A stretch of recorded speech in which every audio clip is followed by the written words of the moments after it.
Now, it's Red Eye Radio. Gary McNamara and Eric Harley talk about everything from politics to social issues and news of the day. Whether you're up late or you're just starting your day, welcome to the show. From the Uniden America Studios, this is Red Eye Radio. Hello and welcome. He is Gary McNamara. I am Eric Harley. I don't know what were the dramatic pauses. It's the Tuesday thing, y'all. So here we are. I was telling you, I'm just crying laughing after listening to it, and I just found it and can't play it on the air. I've got to be, it's absolutely the most beautiful things. Serpent. Yeah. James Carville. Mm-hmm. Oh, God. And just going off on a weird rant. What's wrong with him? He's sitting there, it's like in a kitchen going, and if you got to take a S word, you never know what you're going to encounter in there. He's trying to talk about the radical transgender movement. Right. And if you're in a ball game, you got to take a S. Yeah. Mm-hmm. Well, you never know what's in there. And then he goes on, you're like, okay, where's he going with this? What directions he's going? He goes, right, you need to make this front and center in your agenda. And if you feel that you have to protect these girls from, well, I'm not sure what, I really don't effing understand or give a S word, but it's a big GD issue to you, so you got to be sure that you're out there and ready to go. I looked at you when we were listening to it, I go, what the hell is he talking about? He's ranting, seemingly, basically mocking anyone who has a concern with men being in the women's room. You know what I mean? And so I guess he's turning it around here. But the problem is he's just become bizarre. I know he used to come out and look, he's always had that little flair, right? But now it's just gone off the deep end. You know what I thought? When I listened to that, when we were laughing, listening to it because it was just, but I thought to myself, is he losing his cognitive abilities? I think he's just losing his abilities in general. Okay. He can't collect his thought because it has to be completely disconcerting that your strategies no longer apply anywhere. Think about this. This guy he was, I don't know, one of the most famous in modern times political strategists. Yeah. Mm-hmm. Known again for his flair and, speaking, with his folksy Southern. Oh, Gary, you always say that. Folksy Southern way. Look, I think we should just check in on his lovely bride, make sure, she's not losing her mind having to live with him. But that's the problem, is that he doesn't really there is no plan that works. He doesn't know what to do here. He's mocking the real concern that people have with men being in women's restrooms, and he's kind of turning it around, if you're a guy and you're in the restroom and a transgender comes in there. It doesn't make, because the thing is, it doesn't make any sense. And, for Carville or anybody else on the left, this is about our daughters. This is about our daughters being safe and feeling safe in those places. That's where you and I began on this years ago when nobody else was on it. Yeah. And we were getting calls even back then, even from our lovely audience back then. And by the way, today's audience, much better. They're a much better audience.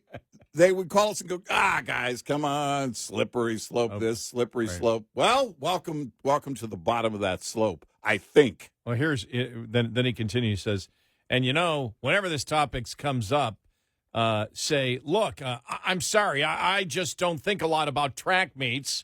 I think a lot about people that have affordable health care. I think a lot about how we can grow America. I think about that they're not going to be able to pass a debt limit, not even close, much less reconciliation. And okay, I've had a little fun here. I love to have fun. I love to mock and make fun of these effing idiots. Yeah.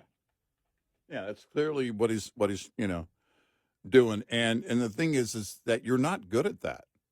I can sit here and mock you all day, Carville, and I'm, we do it on a daily basis, and we really don't seem to do it with ease. I'm not saying I'm the best at it, but it's not hard to do. He seems to not be able to do that. I mean, that's where it looks like his mind is just misfiring all the time. Yeah. No direction whatsoever. And there was I wish I could cut out all the curse words and play it, because it was just, it's just, we're laughing going, is he losing it? What the hell's wrong with, what the hell's wrong with him? And that seems to be when I won't say this isn't a talking point they haven't used before, but it seems to be one you hear in the last couple of days. If they can't argue the point, they simply say, well, there's more important issues out there. Yeah. And I know that is what happened, and I mentioned this yesterday when I happened to see Brett Baer and Leslie Marshall, and she was doing the same thing, the Democrat, and she was doing the same thing on Fox News, saying there's many other, and I go, well, you can still do both. You can view, there's 100 topics out there. There's 200 issues out there. You can have an opinion and think something is wrong and still focus on the other thing too. And it's something that you can easily attack and defeat, but it just shows you how incredibly just hopeless they are right now. There were some polls that came out, and we talked yesterday. I mean, there was some polls that came out early last week that showed the president was doing really good, even increasing, and some polls at the end of the week showing that, there was a couple of polls that show, okay, he's dropping a couple of points. And yesterday there were a couple of polls that came out and showed that, except really for the economy and tariffs.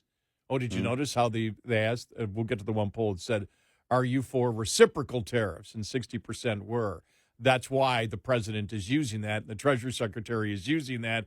They're saying reciprocal tariffs all the time. Right. And because they know that the public has figured out the difference, between the two. But the president, besides that, in the vast majority of the polls, looked great yesterday. And the poll numbers were actually, pretty good. And it was interesting because somebody pointed out on Rasmussen, it's like, look, the president's down to 50% or 51, whatever it was, 51%. See, that's the lowest he's been in February. And it was like, no, but he had these ratings back in January, too. Yeah. So they're fluctuating, back and forth. And if you're making a big deal of the polls now from somebody who is technically a lame duck, he doesn't care. But what a day it was. Rachel Maddow makes the case that we made MSNBC a bunch of racists. Right. For letting Joy Reid and others go. You see the others that they let go too. There's like three more that I guess had weekend shows or whatever. Man, I thought they just showed a test pattern on the weekend. I didn't know they were actually on the air.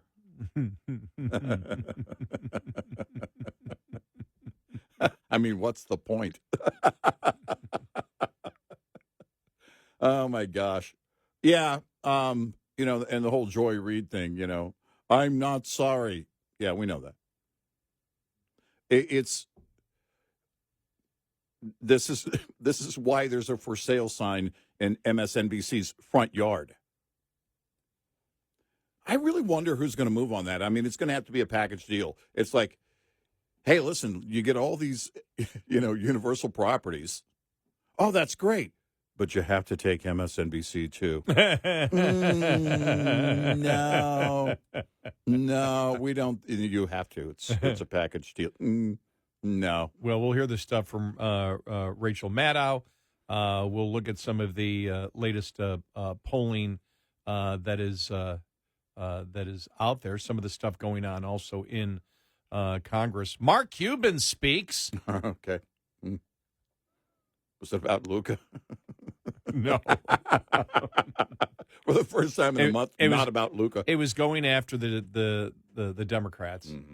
But, it was Pretty interesting day yesterday. That news story, Christopher Rufo, obtaining logs from the NSA's secret transgender sex chat room in which the NSA, CIA, and DIA employees discuss genital castration, artificial vaginas. Notice I'm like, okay, I have to pee fetishes. All right.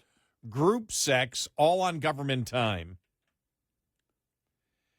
So we'll get to that one. Gee, I wonder what the mentality is to come up with a fake dossier. Wonder where that exists. But my favorite story yesterday. Yeah. The poll that came out on Chicago Mayor Brandon Johnson. Yeah. I mean, I had to do a double take and check it out. Uh-huh. I'm like, that can't be true. I've never heard anybody have such low ratings. They found someone who the citizens of Chicago, oh, wait a minute, it is Chicago, how the people in Chicago, I said citizens, so I need to correct that, how the citizens in Chicago view Mayor Johnson. He has a 6.6% favorability rating. 6.6%. That's worse, by the way, than Blutarski's almost 0.0. Usually, when it comes to favorability ratings, they don't pare it down to the point. They don't get into the fractions. I wonder if that was his team. Hey, can you put the 0.6 in? I mean, it might help. First of all, because because I saw this saying it was 7. But the first story, they tried to round up to 7. They rounded it up to 7. I don't blame them for that because this is horrible. By the way, we want to talk to that 6.6%. What are you thinking? Why? Why do you approve? You know what my first thought is? Is it so bad right now for Democrats that even in the most liberal cities, you look at California, what's gone on with the wildfires, and everything in the response, to that. You look at New York City, what's going on, what happened with Adams and the migrants, and just his general favorability, where people are disgusted with the left. But you look at that with the 6.6 favorability mark. I've never seen, for the life of me, favorability ratings for any politician that probably wasn't in, I don't even know, maybe you could even be in a massive scandal and not get 6.6%. You'd be higher than that. You'd be able to have, you think about it, 6.6%, that means your family and the people that you buy shots for every Friday night at the corner bar are the ones that support you, and that's about it. We'd have to go back and look. I don't know if they ever did this, but all of the governors from Illinois that went to prison, probably had higher than 6.6%. I know. I mean, it's just you shake your head. You're like, wow. And you just wonder, is there still the change going on? You and I talked about the DOGE email and everything else and went, it's not, we look at it and go, well, whatever. I mean, the fact that you've had department heads say no, and then they've said, well, the department heads can do that if it's this, and this. And you're like, okay, you made your point. Is it really necessary? Well, you look at the average people out there commenting on it, and they're like, well, we have to report what we do all the time. Yeah. Right. Well, why is there such a blowback to what did you do? What did you do last week? Mm-hmm. In the real world, you're always being monitored and asked how you are performing. And so even that, it's like these things are so logical that the left is still out there screaming and yelling, and the public's already heard it. They've already been there. It's like, been there, done that. give us something new. And that was talked about yesterday on Fox News. Well, it was an interesting one about, whether it was, Mark Cuban talking about it. Right, yeah. But it's like, and I think it was Kayleigh McEnany made the case saying, as what we've said, they're arguing 2016 stuff that's failed them already. Right. Well, and when you talk about that thing, the survey, hey, tell us about the last week, things that you have done in the last week. You're not looking to get the list of things they have accomplished. You're looking to see how enthusiastic they are about their job. If they were to respond to that and say, oh, I blah, blah, blah, blah, blah, blah, blah, and then it's this big, long email, and with tons of enthusiasm, it's like, all right, this person actually wants to be here. Now, you may say, well, there's no way to truly measure that. People can fake that. Yeah, you can read between the lines if you were to get that kind of response. Is it necessary? No, but it's definitely a valuable tool. Like when our company writes me, I write back immediately, who are you? But I think they know because I'm here at night. All right. I'm the exception to the rule. Yeah. Nobody wants to talk to me. Don't bother Gary. No. Don't. Whatever you do, don't ask him what he's done in the last week. Well, I've learned from the Seinfeld, the George Costanza episode. Mm-hmm. Always look like you're working. And if you listen to the show, it looks like I'm working. And then you do stuff like, you're always frustrated at stuff because it's just the work is too much. Right. Costanza did that. Right. And when, man, is he a great worker? Look at him. He's always irritated. Was that the one where he built the bedroom underneath his office desk? Remember that? I don't remember if that's the one. We got a great show ahead. 866-90-RED-EYE. This report is brought to you by Shell Rotella. With advanced synthetic technology, is designed to help keep your rig running with more mileage and less maintenance. Tires command a lot of attention. As a top expense for drivers and a leading cause of CSA violations, any tire maintenance practice that can help extend tire life is worth consideration. Consider tire balancing, which can set you up for savings and a smoother ride before your tires touch the highway. Tire balancing and wheel alignment are different services, but both contribute to a smoother ride and should accompany tire replacements or repairs. Tire balancing corrects an uneven distribution of weight in tires and wheel assemblies, providing improved vehicle handling, increased fuel economy, and the overall lifespan of your tires. Balancing your tires also helps keep vehicle hardware like cab rivets tight and can help with the resale value of your vehicle. Lines open for your calls. 866-90-RED-EYE on Red Eye Radio.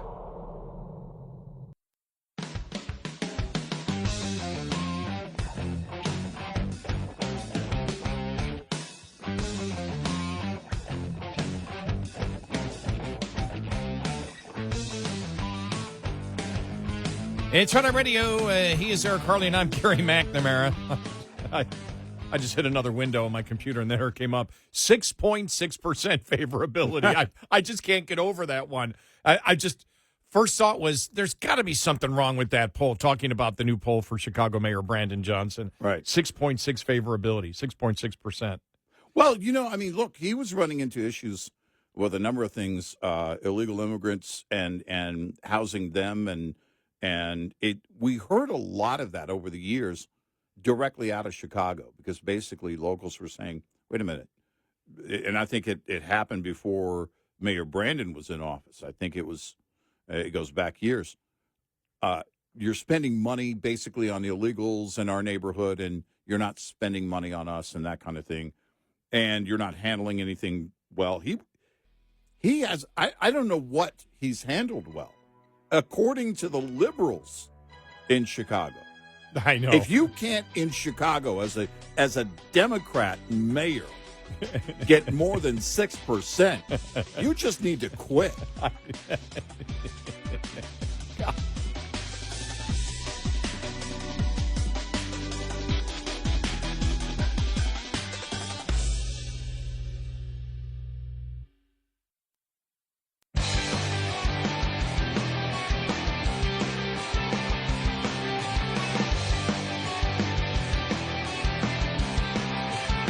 You're listening to Red Eye Radio from the Uniden America Studios.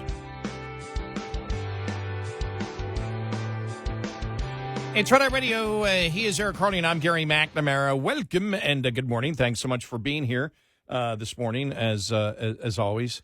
Wow, some of the polling out there for DOGE.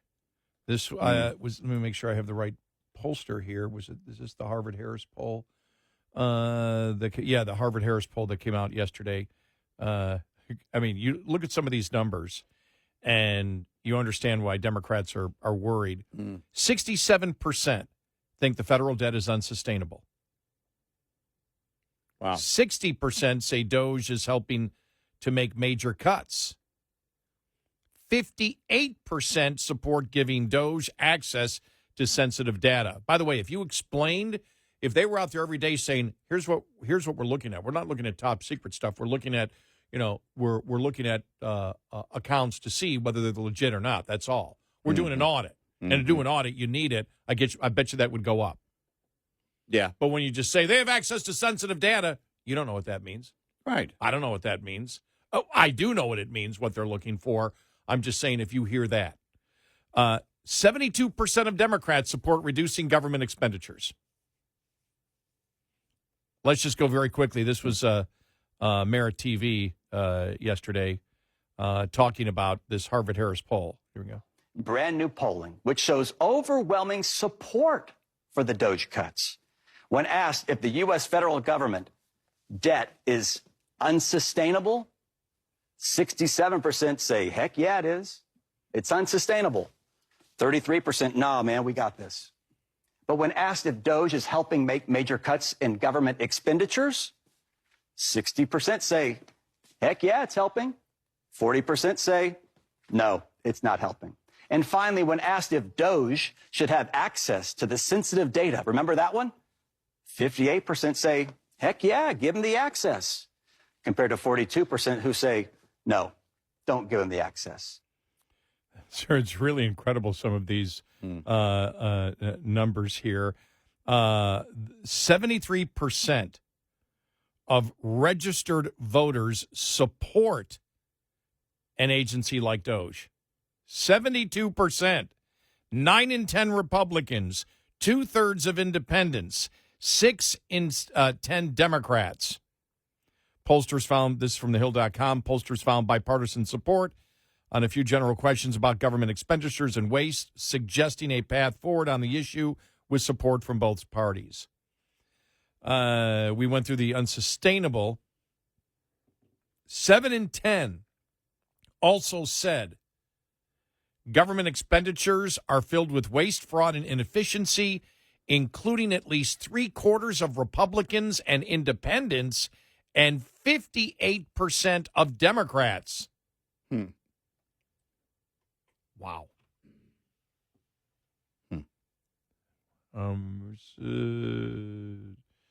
Okay, just looking. We covered that. We covered that. Yet Mayor Brandon can't get over 6.6%. Mark Penn, the Democrat pollster who's head of Harris poll, the long Democrat pollster, that said the results show that voters yearn for a balanced budget and better government efficiency, believing that wide-ranging cuts are possible. So there you go. Wow. Yeah. It's just. Well, look, we talked about it from the onset. If the entire effort by DOGE brings the conversation and keeps the conversation at the surface for the American public, then that's going to be something that, I don't know, how long has it been since we've actually had a serious conversation about spending? It's been forever, and when it was happening, it was the want. We have the framework, want, framework, want.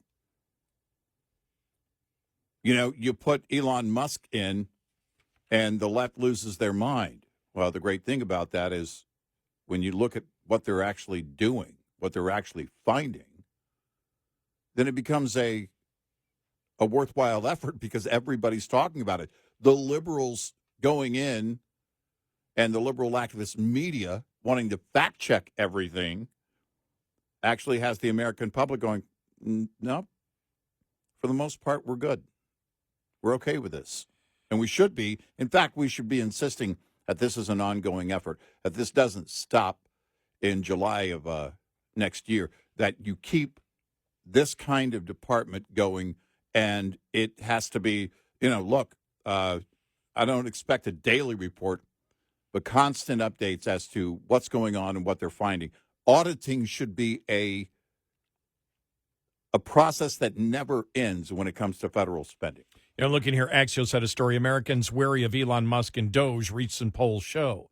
So you've got wide disparity in some of these polls that are being taken out there, which means we need to look at how they're doing these polls. The methodology, which we will. But on the Harvard-Harris poll, it found that the number of people who say the country is headed on the right track has skyrocketed, jumping from 28% when the poll was taken in January to 42% in February. Nothing moves 14 points in 1 month. Yeah. Does it? Mm-mm. So you look at this and you and I have covered polling. What changes that quickly? Mm-hmm.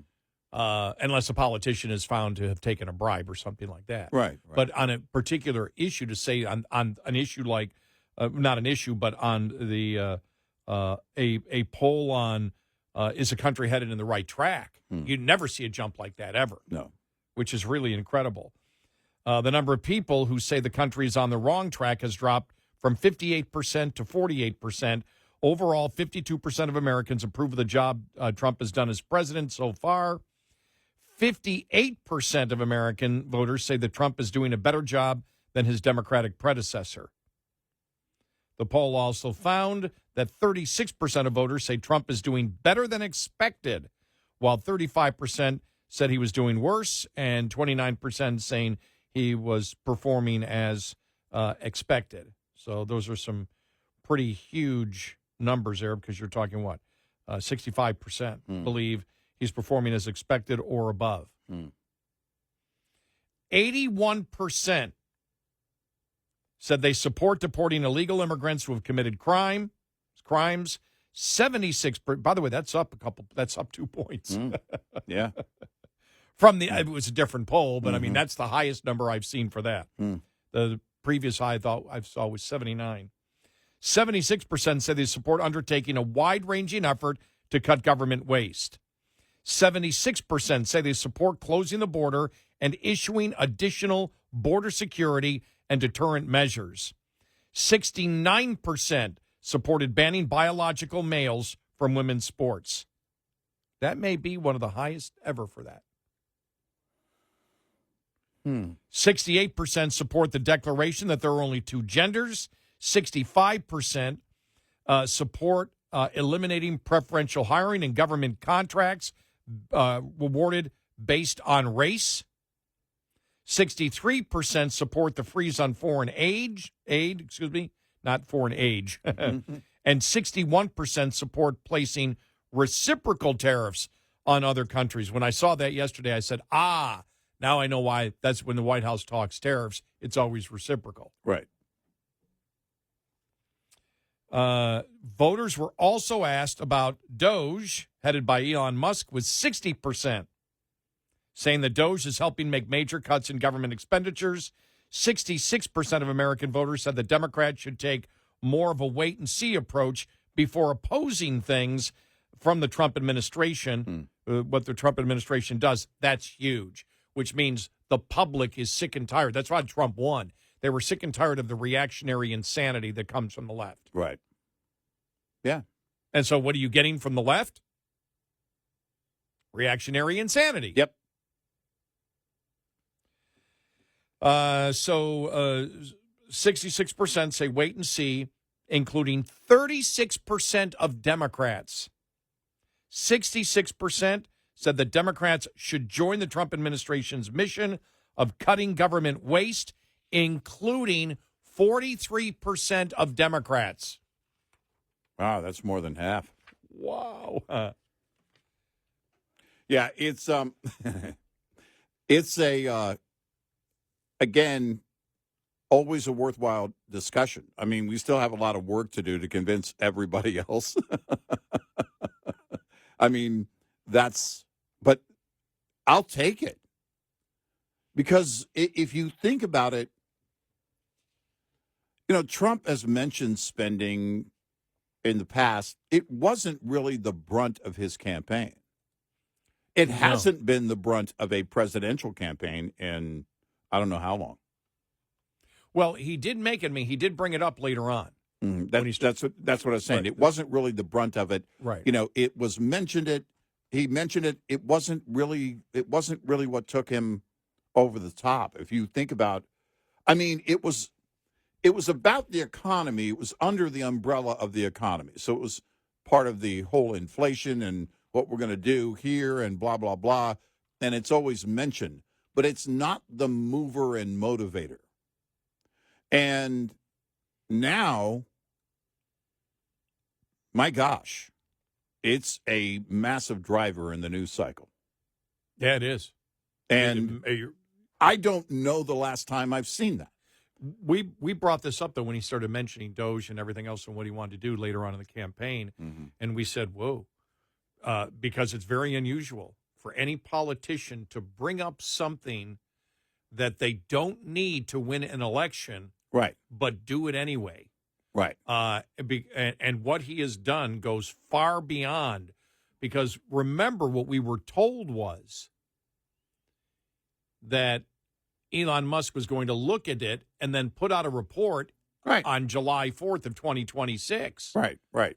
And that's still the schedule, but and we said, yeah, okay, they're going to be going through here or the waste or whatever. Nobody expected that there would be layoffs, that they would pare down departments, that they would be looking and telling you where the waste and fraud is and actually actively getting rid of some of it. Now, again, we don't expect there's going to be $2 trillion in cuts or even $1 trillion in cuts. Congress is going to be the impediment of that one. Mm-hmm. But the fact that it is happening is mind-boggling. No, the conversation, the news cycle is driven by this. You can't go through a day without stories just popping everywhere on DOGE. And that's something that I wouldn't have expected. Well, and Carville, I mean, besides his insanity that he seems to be having lately, said the Trump administration will collapse in 30 days. Mm-hmm. It's because in normal times, you don't do this. No, we talked about, remember Rick Scott when he was running for re-election? He goes, well, what we need to do is they go in and slash. And we were like, whoa. Because when you're running for a Senate seat, when you're running, for any other seat, you can't do that. And Trump, by the way, just because he's Trump and the way that he promotes things, he could get away with it. Again, it wasn't the brunt of his campaign, but he could mention these things and everybody would go, yeah, you know what? They would listen.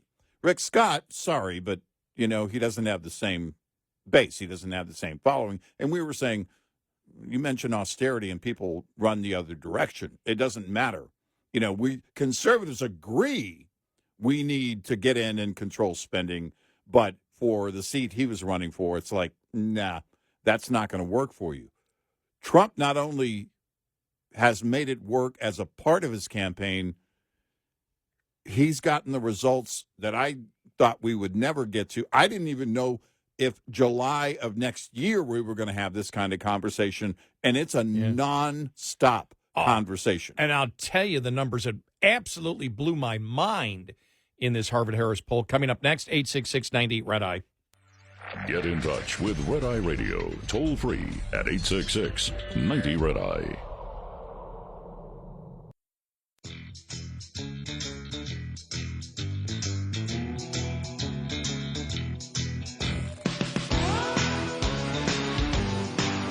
It's Red Eye Radio. He's Eric Harley, and I'm Gary McNamara. Welcome and good morning. Also, when you look at the President Trump's job approval, not favorability, but job approval numbers from that Harvard-Harris poll, approve 52%, disapprove 43%. That's plus 9. And the rest would be, I don't know. But the number that blew me away the most was that 83% believe that cuts are needed and only 17% tax increases. that really hurts Democrats. Now, one of the reasons is the numbers still on the economy are really bad, as to not blaming Trump for the economy, but the fact is I think 20% in the latest CNN poll, 20% believe that the economy is excellent. And back in April of 17, when Trump first got in, it was 40%. In April of 2020, when Trump was in office, before everything hit the fan, it was 63%. So, as we have talked about, that's one of the reasons we believe, you saw the pause on tariffs and the specific language of reciprocal tariffs. Right.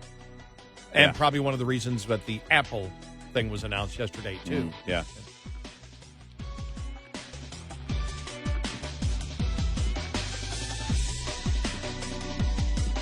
Top of the Hour News is brought to you by House Products.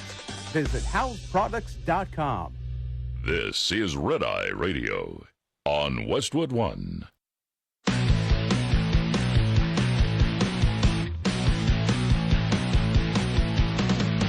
Now, it's Red Eye Radio.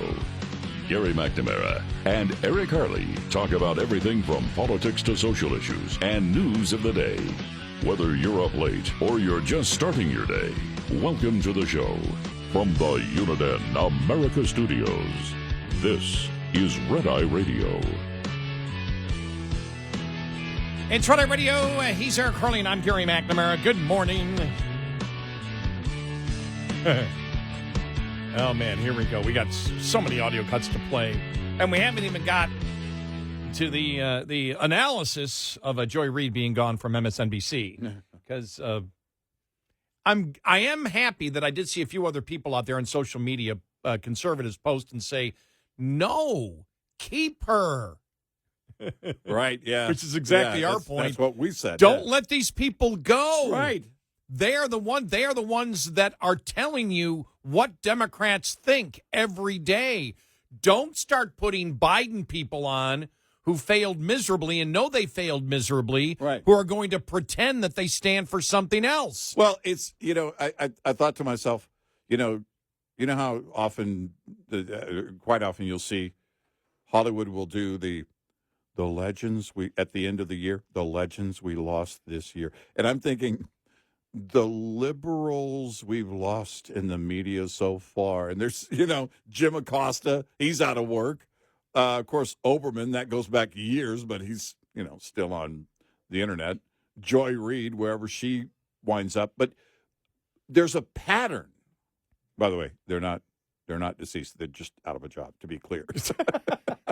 We didn't actually lose them in that sense. We just, at Red Eye Radio, lost their ability to immediately play their stuff. We have to look for it when it comes to Oberman. I think it's mymomsbasement.com. I'm not sure, but the whole thing with the move here, and I'm wondering, because we know what's going on with NBC's parent company, right? But then we make the point, because we saw the story got out after the settlement with ABC News, right? That settlement, and then now Stephanopoulos, he's not happy. I don't care. I don't care. He's not. What is he, grumpy? Is he walking around grumpy? But you think of this mindset, and then at MSNBC, they do their huge multi-million-dollar settlement, and then those people get to stay, and then Joy Reid is gone, and some other weekenders are gone. Jim Acosta is gone. There are a number of things going on there. The business model is, tanked for that kind of presentation in cable news. It just is. You can do opinionated stuff, but when you're bat soup crazy, nobody wants to watch it.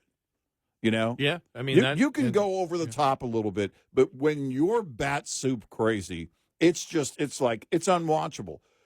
But beyond that, there's also the management that's looking at that, for that reason primarily.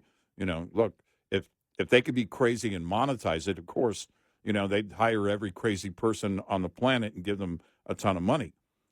but it's not working anymore, and the management is looking at that. These companies are looking at this going, we can't do this as a business model. There is the liability of, getting sued and all that. ABC, MSNBC, all these things are always a constant. Those are always in place. The batsuit crazy that just drives people away, your audience away, you can't do that. The one thing that I would add, though, is I don't think you've ever seen so many major media networks settle with a president of the United States they have, because normally it would be they would fight that because they'd say he's a public figure, he's the president of the United States. You take arrows when you're president of the United States.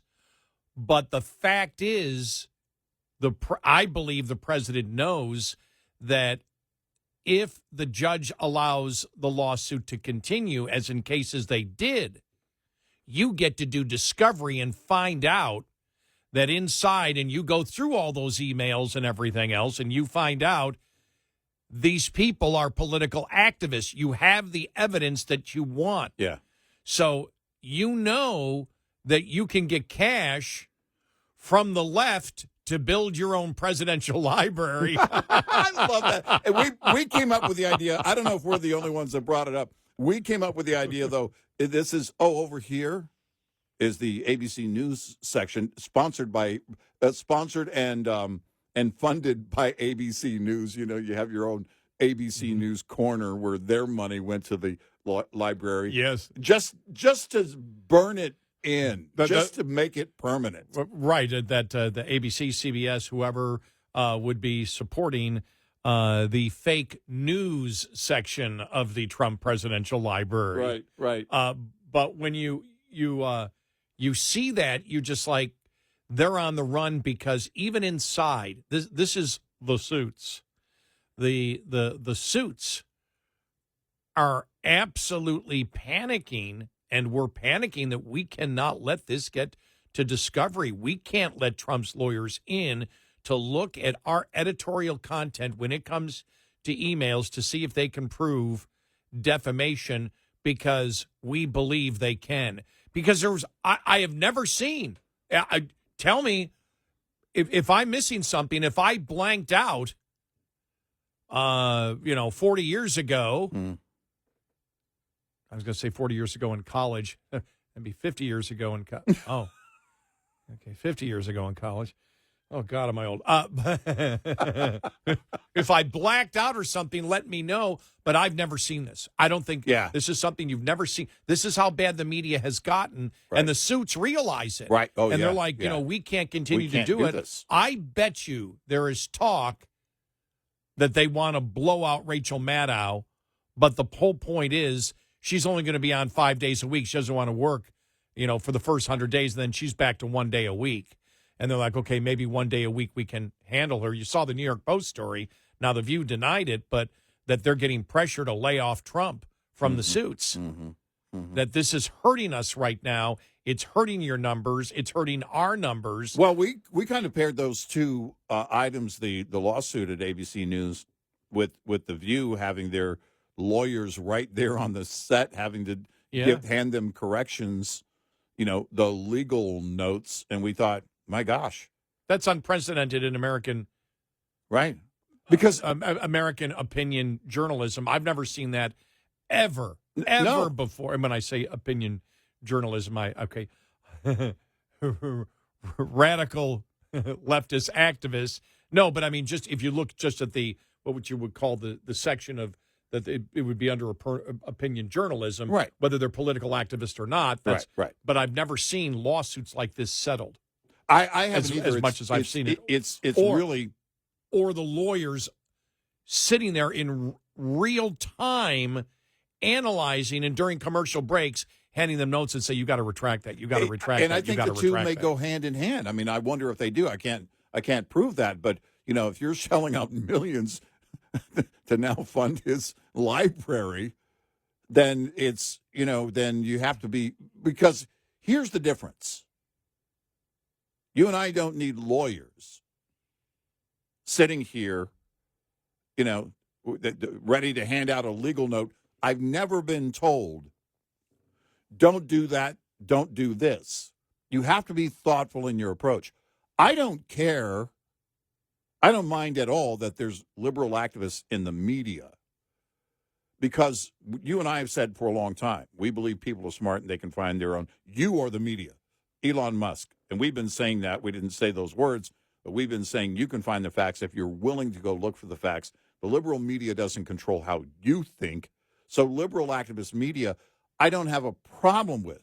But what they have a problem with, what their companies have a problem with, is how they present it.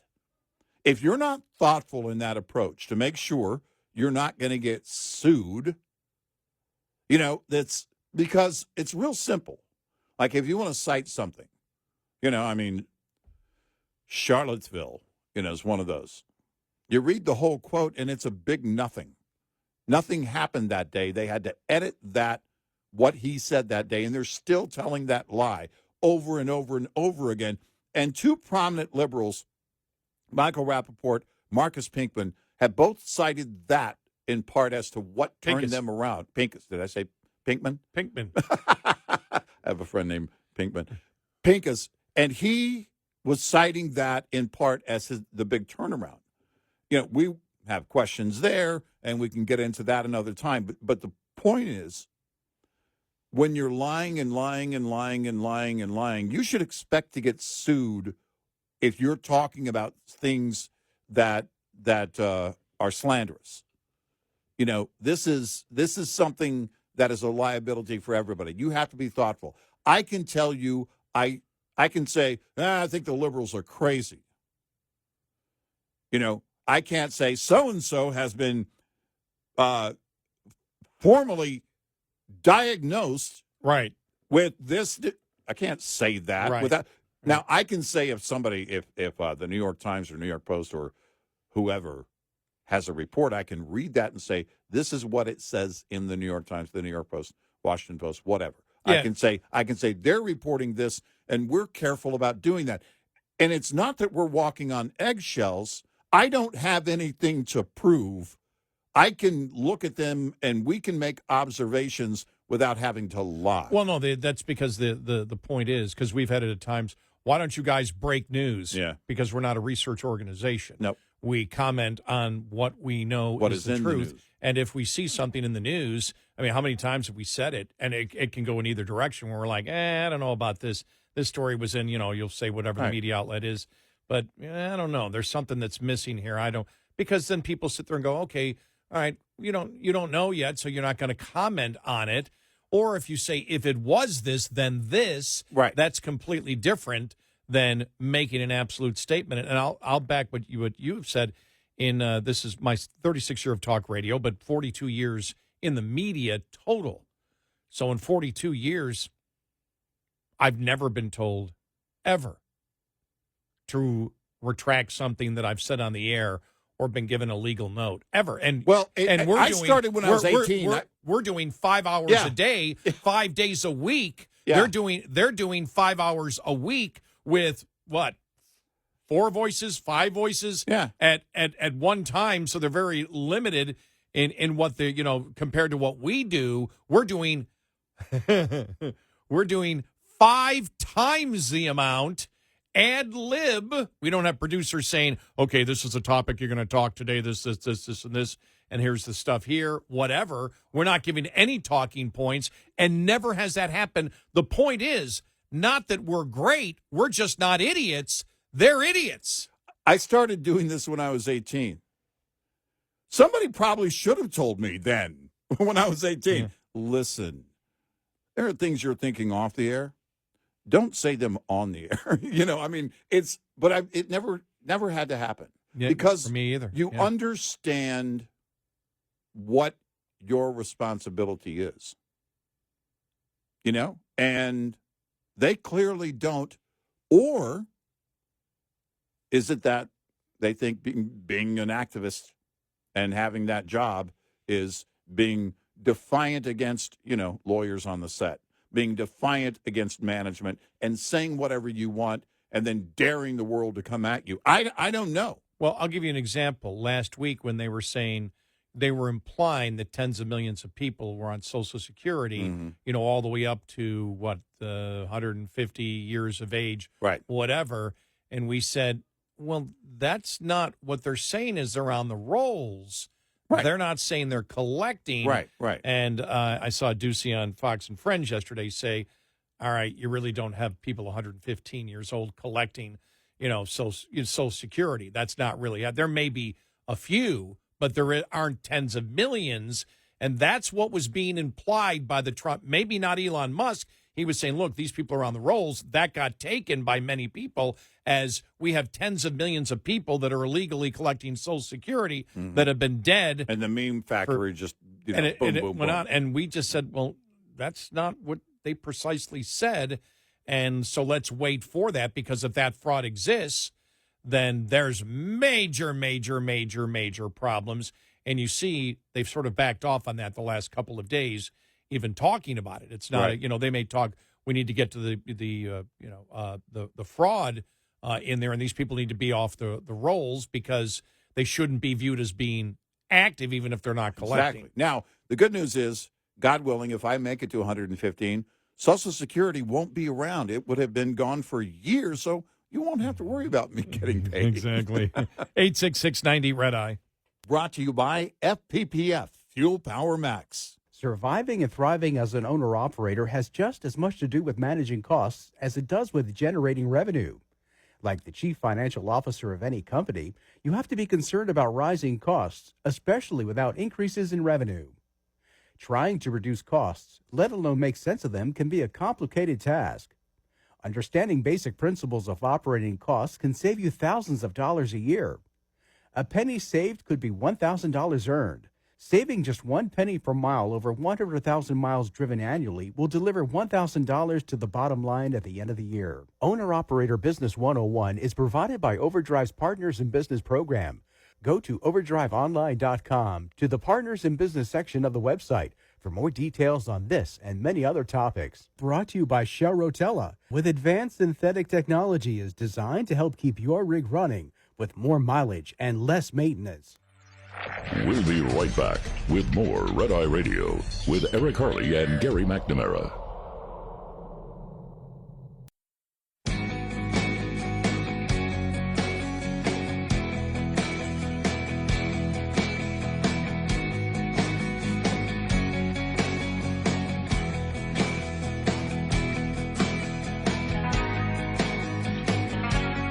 It's Red Eye Radio. He's Eric Harley, and I'm Gary McNamara.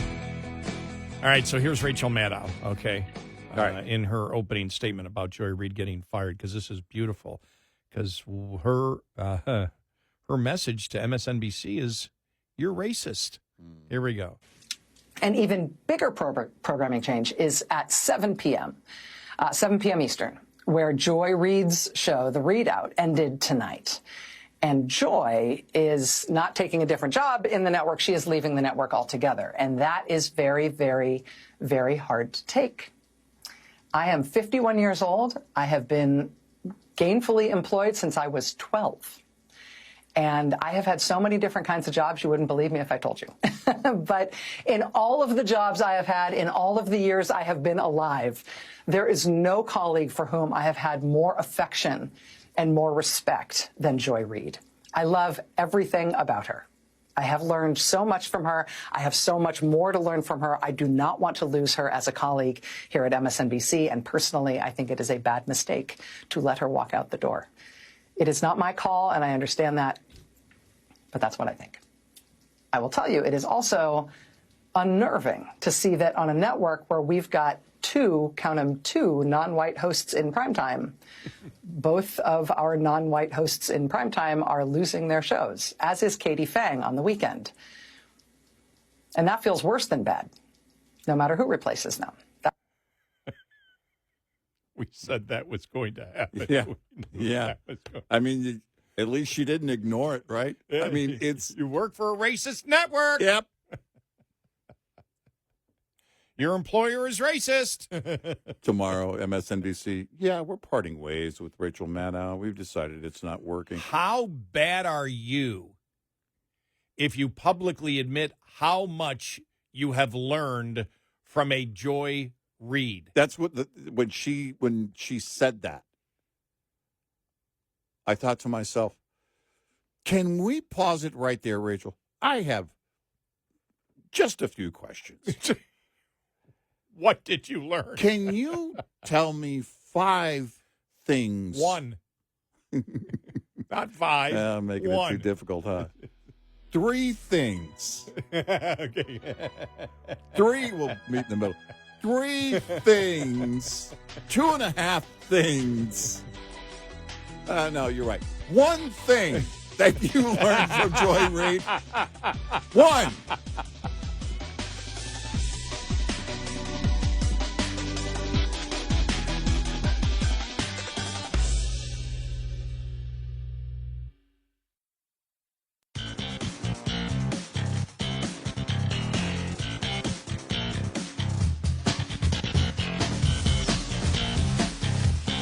Catch all 5 hours of the show live every night on the Red Eye Radio app. Available in the App Store. Red Eye Radio.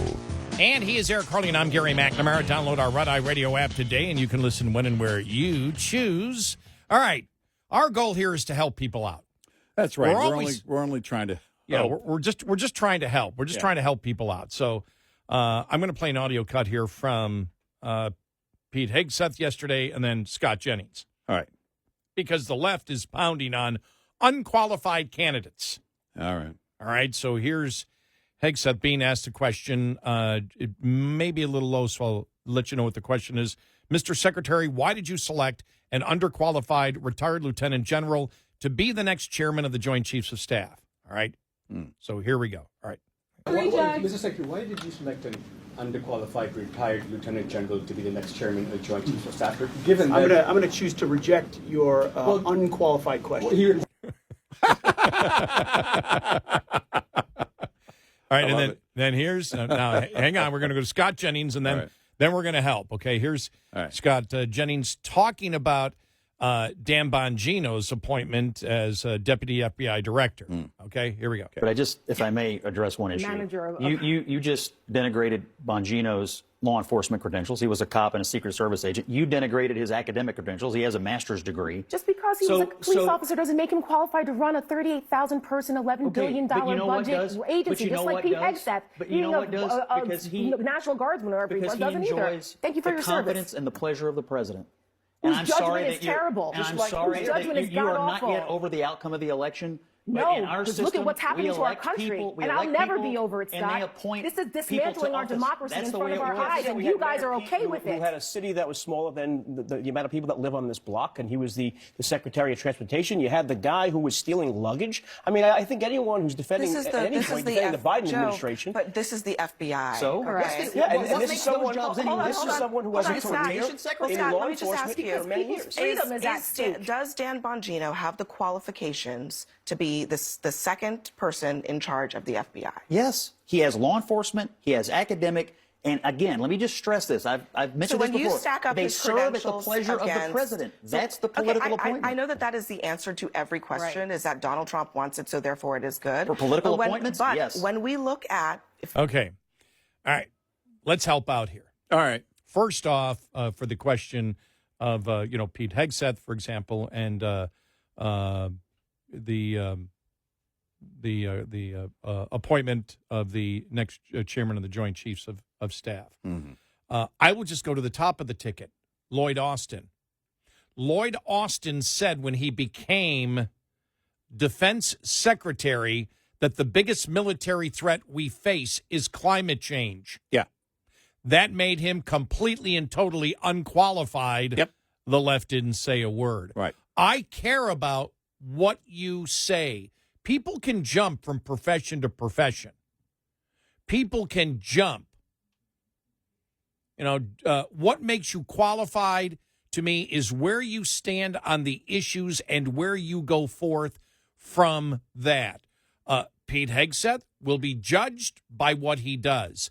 Dan Bongino will be judged here on this show by what he does. To automatically say you're unqualified when you fully supported the idiot, the absolute, and I'll tell you, we have more examples of being of Lloyd Austin being an idiot, where he disappeared for 3 days and didn't tell the chain of command where he was. Right. We didn't know where the Secretary of Defense was. That makes you unqualified. Right.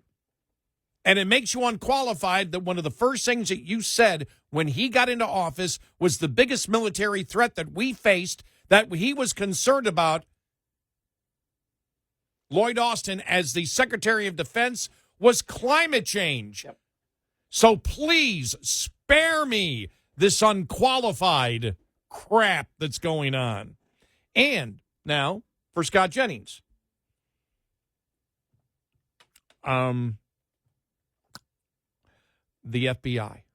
He's unqualified because in that post before, they've always had an FBI agent. You mean the FBI that weaponized the FBI against citizens of the United States?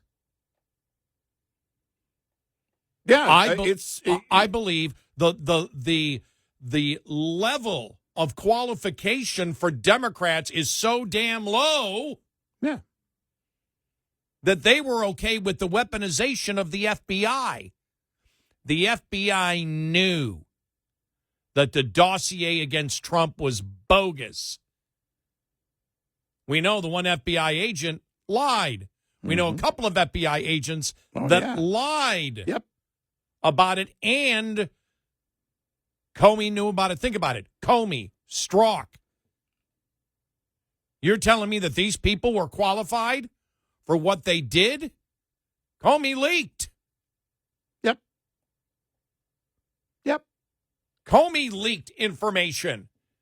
So please spare me what qualifies you to be in charge of the FBI or the Department of Defense when you have had complete morons, complete idiots. I don't care what your background is.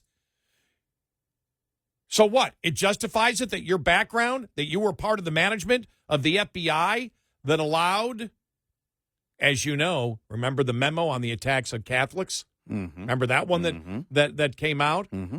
The FBI going into parking lots of schools to jot down parents' license plate numbers. And you think I give a damn whether they specifically served in that agency or not? That's the be-all, end-all of qualifications? You're out of your freaking minds. Well, the disqualifiers for the left, we can look at it all day long. You mentioned Lloyd Austin, James Comey. As soon as James Comey got fired, where's his higher loyalty? He ran to his buddies so they could get a special prosecutor assigned. Part of something, by the way, they knew was a lie. Yeah, they knew it was the a lie. entire Russian collusion hoax. They knew long before Mueller was even in the picture that was a lie. They knew. Yep. So early 2017, they knew that whole thing was bogus, and they still pursued it. So we can list all of the disqualifiers for your heroes on the left. Good God. I mean, it's just... Your resume means diddly and squat if you can't do the work. And if you're weaponizing the FBI, I don't care what the piece of paper says. I don't care what your background says. I want to know what the hell you're doing right now. That's what counts. Transparency scares the hell out of the left. It just scares them. Coming in with an attitude like, we're going to gut the rot. This is something that has been needed for years and years. And an article that I read in the last months of Obama's presidency, all the people in all the departments that are essentially political activists, it would take you years to gut all of that rot. Well, it's finally begun. And it includes people who shouldn't be there. If your goal is to weaponize the Department of Justice and or the FBI, then you should be in jail. If you believe, like Lloyd Austin, well, our number one threat is climate change. Like, by the way, all of the top people in liberal administrations over the past several years, same thing. Yep. Climate change. NASA. Yeah, but climate change. Oh, what? Can we talk about it? But yeah, no, climate change. In fact, let's get a climate change czar. They're worried about Elon Musk. We got a guy who refused to, well, someone like me, John Kerry, shouldn't have to fly commercial. What do you mean, someone like you? You don't want to fly with the ketchup eaters? You want to talk about unqualified? Remember John Kerry? Yeah, exactly. Remember him? What the hell did he ever do? Remember what was the name of the group? I keep thinking it's Pink Man now because you said that earlier. Pink? Yeah. Code Pink. All right. Yeah. I'm like, it's not Pink Man. Eric said that. Code Pink. And what did he say? Why we should, when he was trying to say why we should fight Al Qaeda. ISIS. I think ISIS. Yeah. No. Yeah. ISIL. Yeah. They were saying that we should ISIL fight them. Doesn't provide health care. Because they don't provide health care. He actually used that as an argument. That type of idiocy disqualifies you immediately. Yeah. Well, with him and James Comey. Every time you watch them testify in any setting, for any reason, it was like, if you're a liberal watching this, you have to be screaming, stop talking. You want to come in and talk about qualifiers when it comes to Pete Hegseth. I'd rather have someone who's been boots on the ground have to learn a few things about admin rather than somebody come in an executive role that's never been boots on the ground and doesn't know what they go through. That's just me.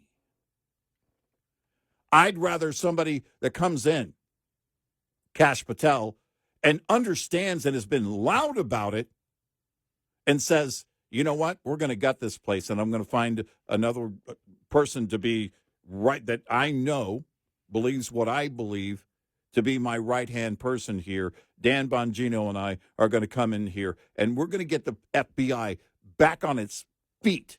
You want higher loyalty. The only loyalty, James Comey, should be to justice, real justice, not climate change, not men and women's bathrooms, not putting obscene materials in front of children at the age of 5, but crime. Yeah. Look, it's always a possibility. Human beings fail. Kash Patel could be horrible.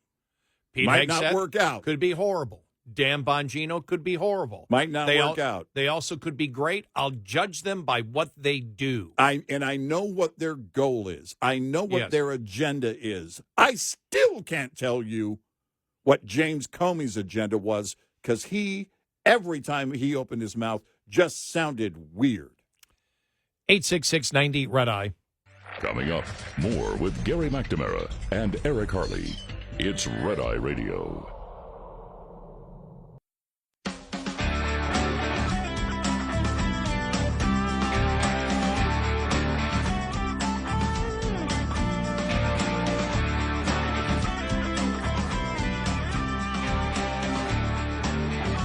It's Red Eye Radio.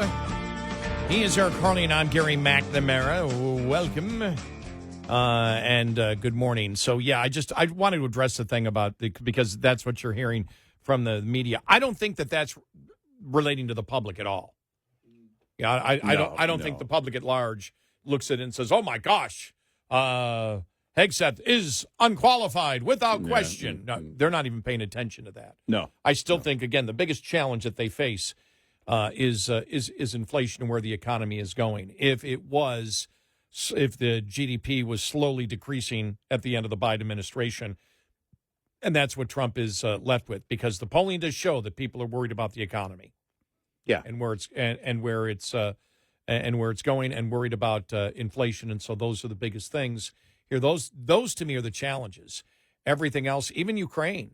When I was telling you and I were looking for the verbiage coming out of the White House and Ukraine, and we'll have it coming up here in a little bit, where Zelensky talks about the fact of, and the reporting is that there will be an economic partnership where the U.S. will buy these minerals from Ukraine, not take them as payment, but buy it.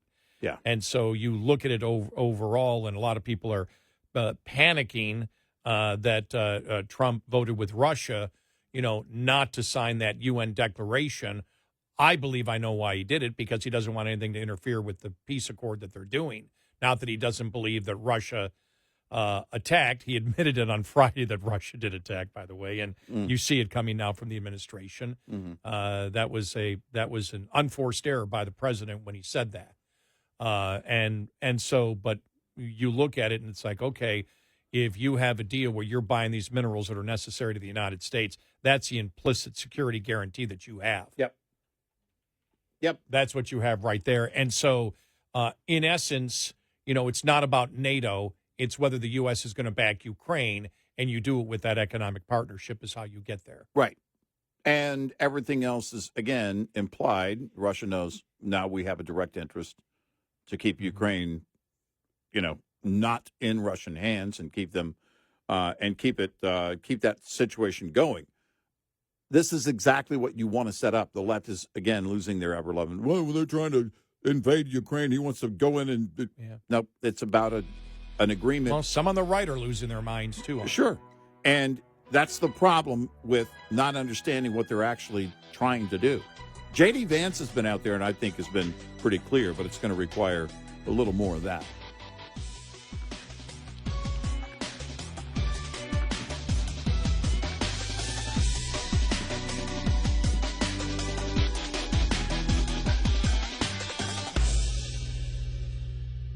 This is Red Eye Radio on Westwood One.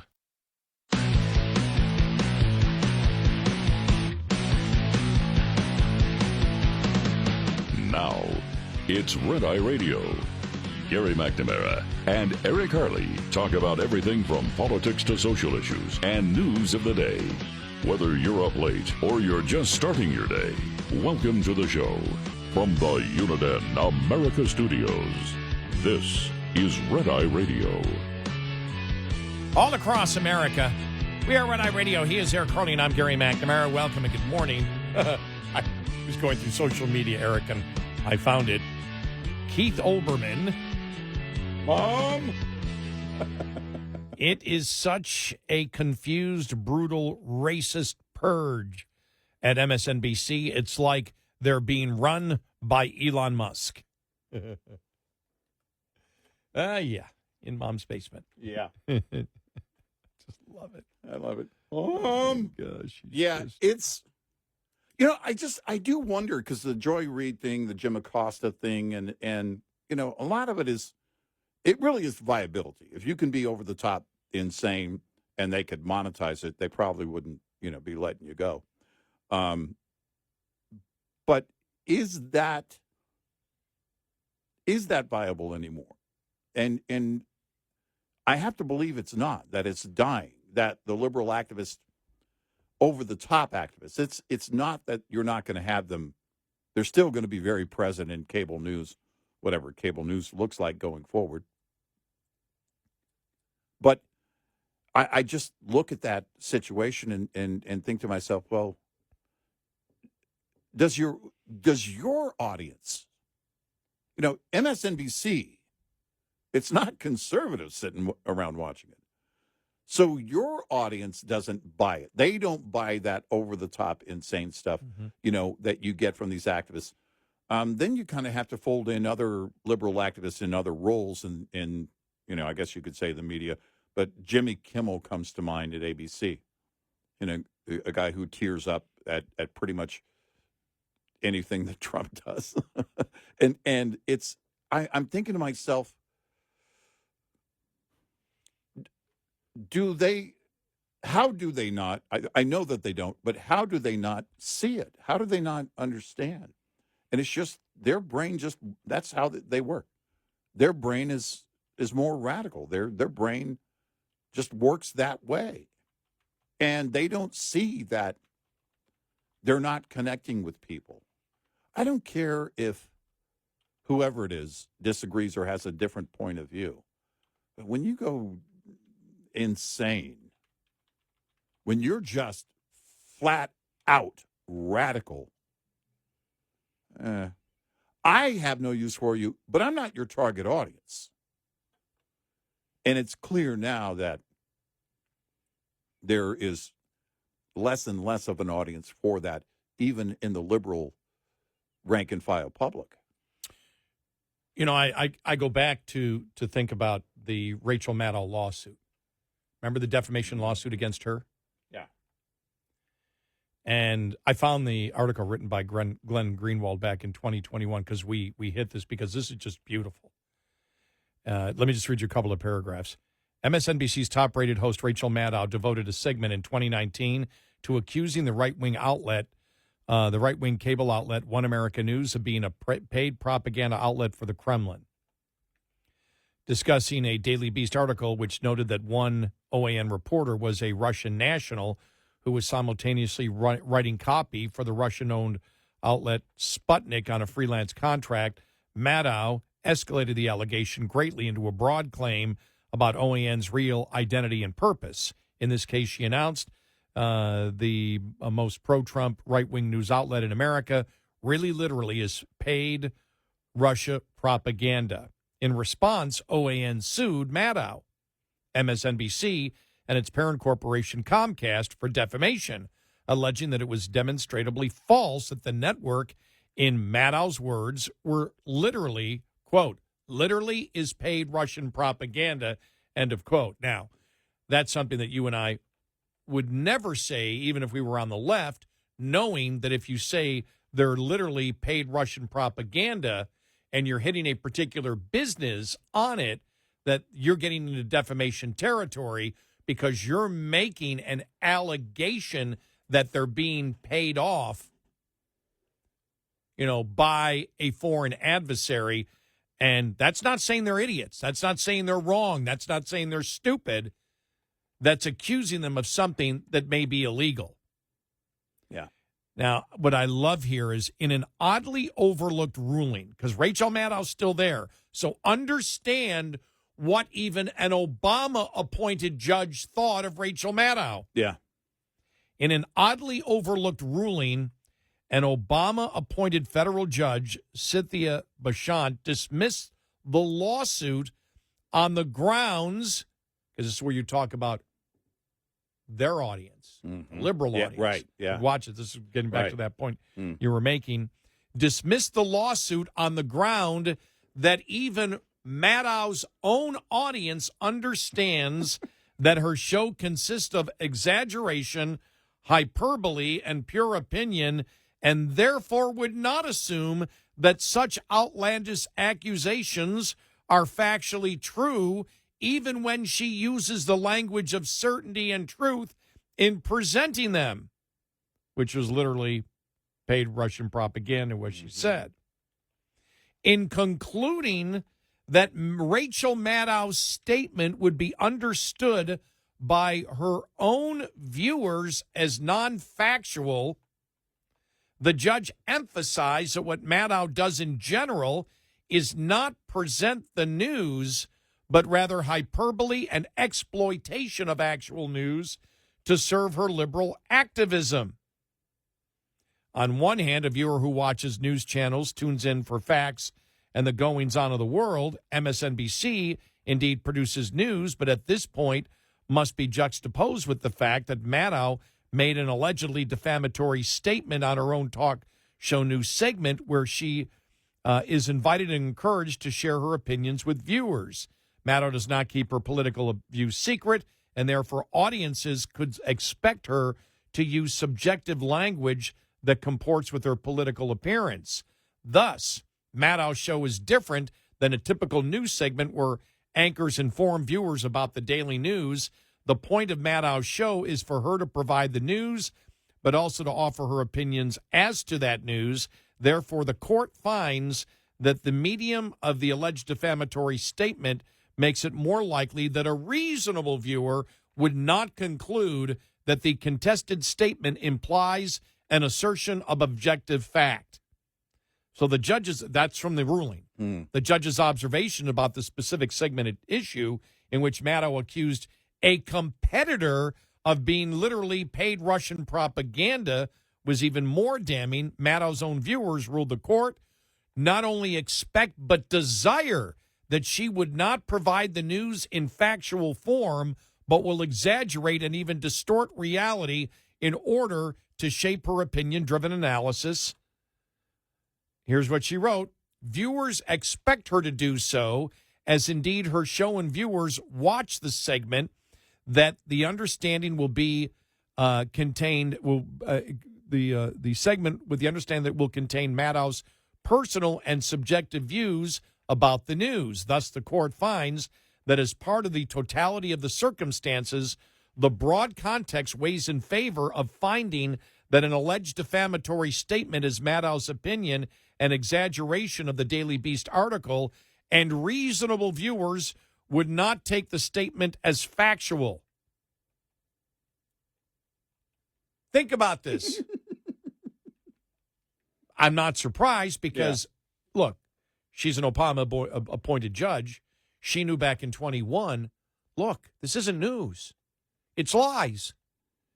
And they know it's lies. Right. And she lies so much that the viewer knows it's a lie. So if everybody knows it's a lie, then it can't be defamatory because everybody is in on the joke that she really doesn't do news. Right. This was an Obama-appointed judge on Rachel Maddow. Yeah. Wow. You can't take it seriously. If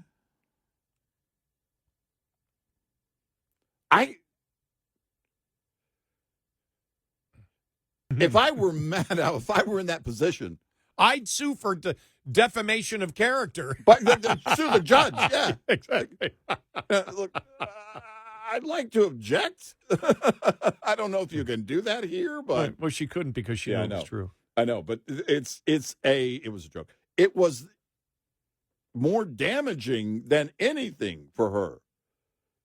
Just totally trashed about... You can't believe anything that's on her show. Nobody believes it. Not even the audience, says the Obama-appointed judge.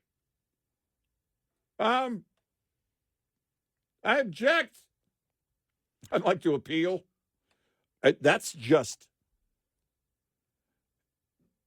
Look, you and I don't have a problem with them. We don't want Joy Reid to be gone. We didn't want Air America to be gone, but let's face it, they weren't going to make it. Yeah. If you got to rehearse, then you're missing the point. And the whole idea of having them out there, we said years and years and years ago, own it. We want them saying what they actually believe. We want to hear the radicals do what the radicals are, saying what the radicals are saying. We want to hear them say that. Because we want to be able to look at that and say, oh, yeah. I want to know where everybody stands. I don't want... Look, Keith Olbermann's mom's basement's going to get crowded. It's Keith Olbermann now, Jim Acosta, Joy Reid, some of the Weekenders. They're all down there crying. And we like playing their audio. The reason we like playing their audio is because, well, number one, we love tearing it apart, and it's entertaining for us. And quite frankly, the show's really about us. But we're the point, not you, listener. But it's, tearing down those ideas that they're conveying. And we think it makes for great content because we know when they're doing that they're talking, from the heart, that they believe those things. And it's important for people to hear them in their own words. That's why we play the audio. I don't want Joy Reid to be out of a job. I mean, I want her to land somewhere. I mean, I'm sure anybody can be on the internet. I'm sure there's going to be, Don Lemon Well, no, Don Lemon went after yeah. Megyn Kelly because Megyn Kelly was going after Joy Reid, and it's like, okay. I mean, but we want to be able to play that. That's the point. We don't want them necessarily out of a job. Well, we don't want them to be gone I remember in the 2006 midterms is when you and I first said, wow. This is because I know, wow, it's a long time ago. It's almost, it's 19 years ago almost. Wow. Mm-hmm. But I remember when you and I were together in 2006. Yeah. And we noticed that that's when the Democrats seemed to say, let's go crazy. To quote the Prince song title. Right. Let's go crazy. Let's not try to pretend that we're moderate. Mm-hmm. And it has just gotten worse and worse, to the point where when they were 12 years into it in 2018, I'll never forget, that's when I told you, I said, Eric, they've got to stop it. Yeah. And then any reasonable person would have thought after getting beat by Trump, when you think about it, the biggest comeback ever and the debacle that was the Biden and then Harris campaign, that someone would say, hey, we suck on the issues. Yeah. And they still can't say that. Right. Yeah. And that's why they're losing. Right. Yeah. It's, again, we don't know why they can't see it, but they can't, and they're not stopping what they're doing. I'm okay with that. I did not want Joy Reid to get fired. I don't want anybody on MSNBC that is promoting the true radical nature of the current federal Democratic Party. And I say federal because, there are, for example, you can probably find Democrats that disagree with them on a local level that have been more vocal. But for the most part, the Democratic Party on the federal level is as radical as a party has ever been in the United States. Yeah. Yeah. And they really are. And it's just they can't change. And we'll have some of the pollsters out there that are Democrat commenting on where they're going right now. But as you see the polling on the issues, if you put Trump in, it's going to drop a few points. When you talk about the issues that Trump is hitting, and is Trump doing a good job on this particular issue or that particular issue, the vast majority of the issues that he is involved in, the public, by landslide numbers, support what he's doing. Right. And the Democrats aren't making any inroads. Their numbers are getting worse. Yeah. We'll get to that coming up. Well, we did over the last couple of days, 20% favorability rating for Democrats in Congress. Has it ever been lower?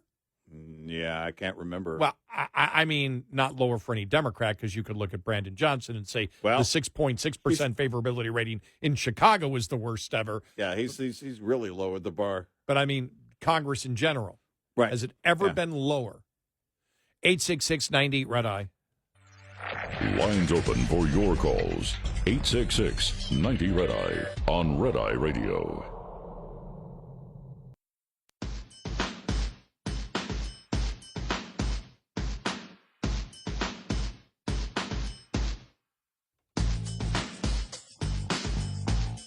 It's Red Eye Radio. He's Eric Harley, and I'm Gary McNamara. Welcome and good morning.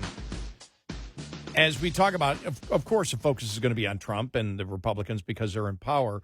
But what about the public and their view of Democrats?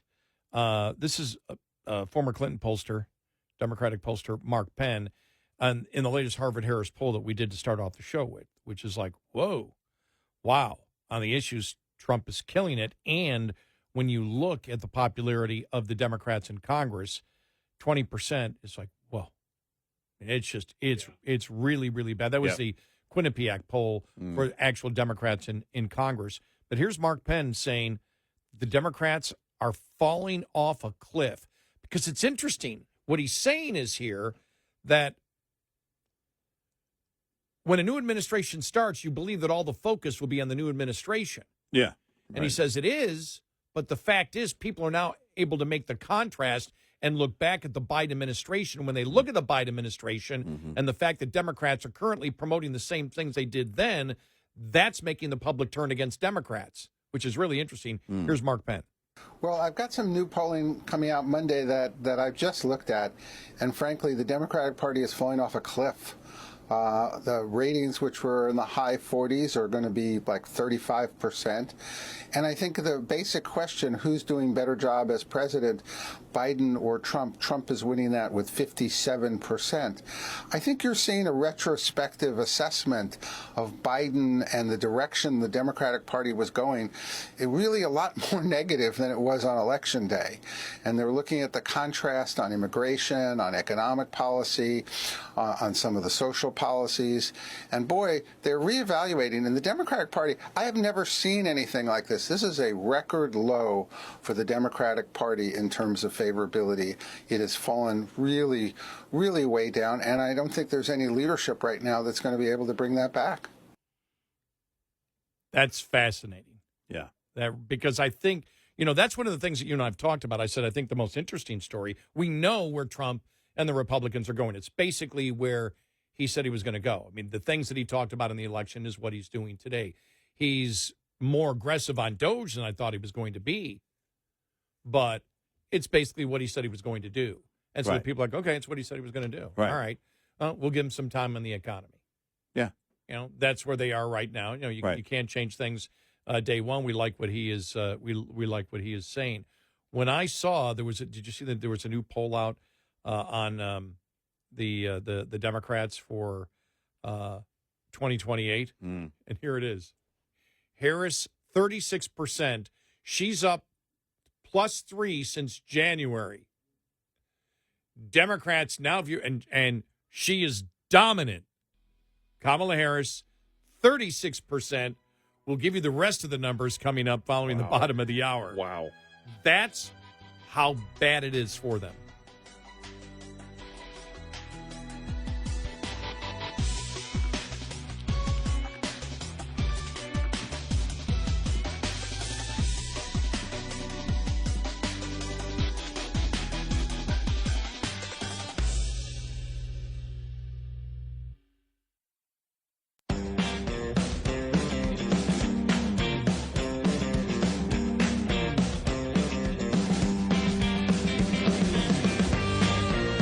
Catch all 5 hours of the show live every night on the Red Eye Radio app. Available in the App Store. Red Eye Radio. And he's Eric Harley, and I'm Gary McNamara. So just looking at the poll, the new poll is out. McLaughlin and Associates. The 2028 National Democratic Primary. Now, this is strictly, not that we're seriously looking at any of these polls here. This is just for entertainment purposes only. And entertaining it is. So before we go into the specifics, I mean, Harris leads still. All right.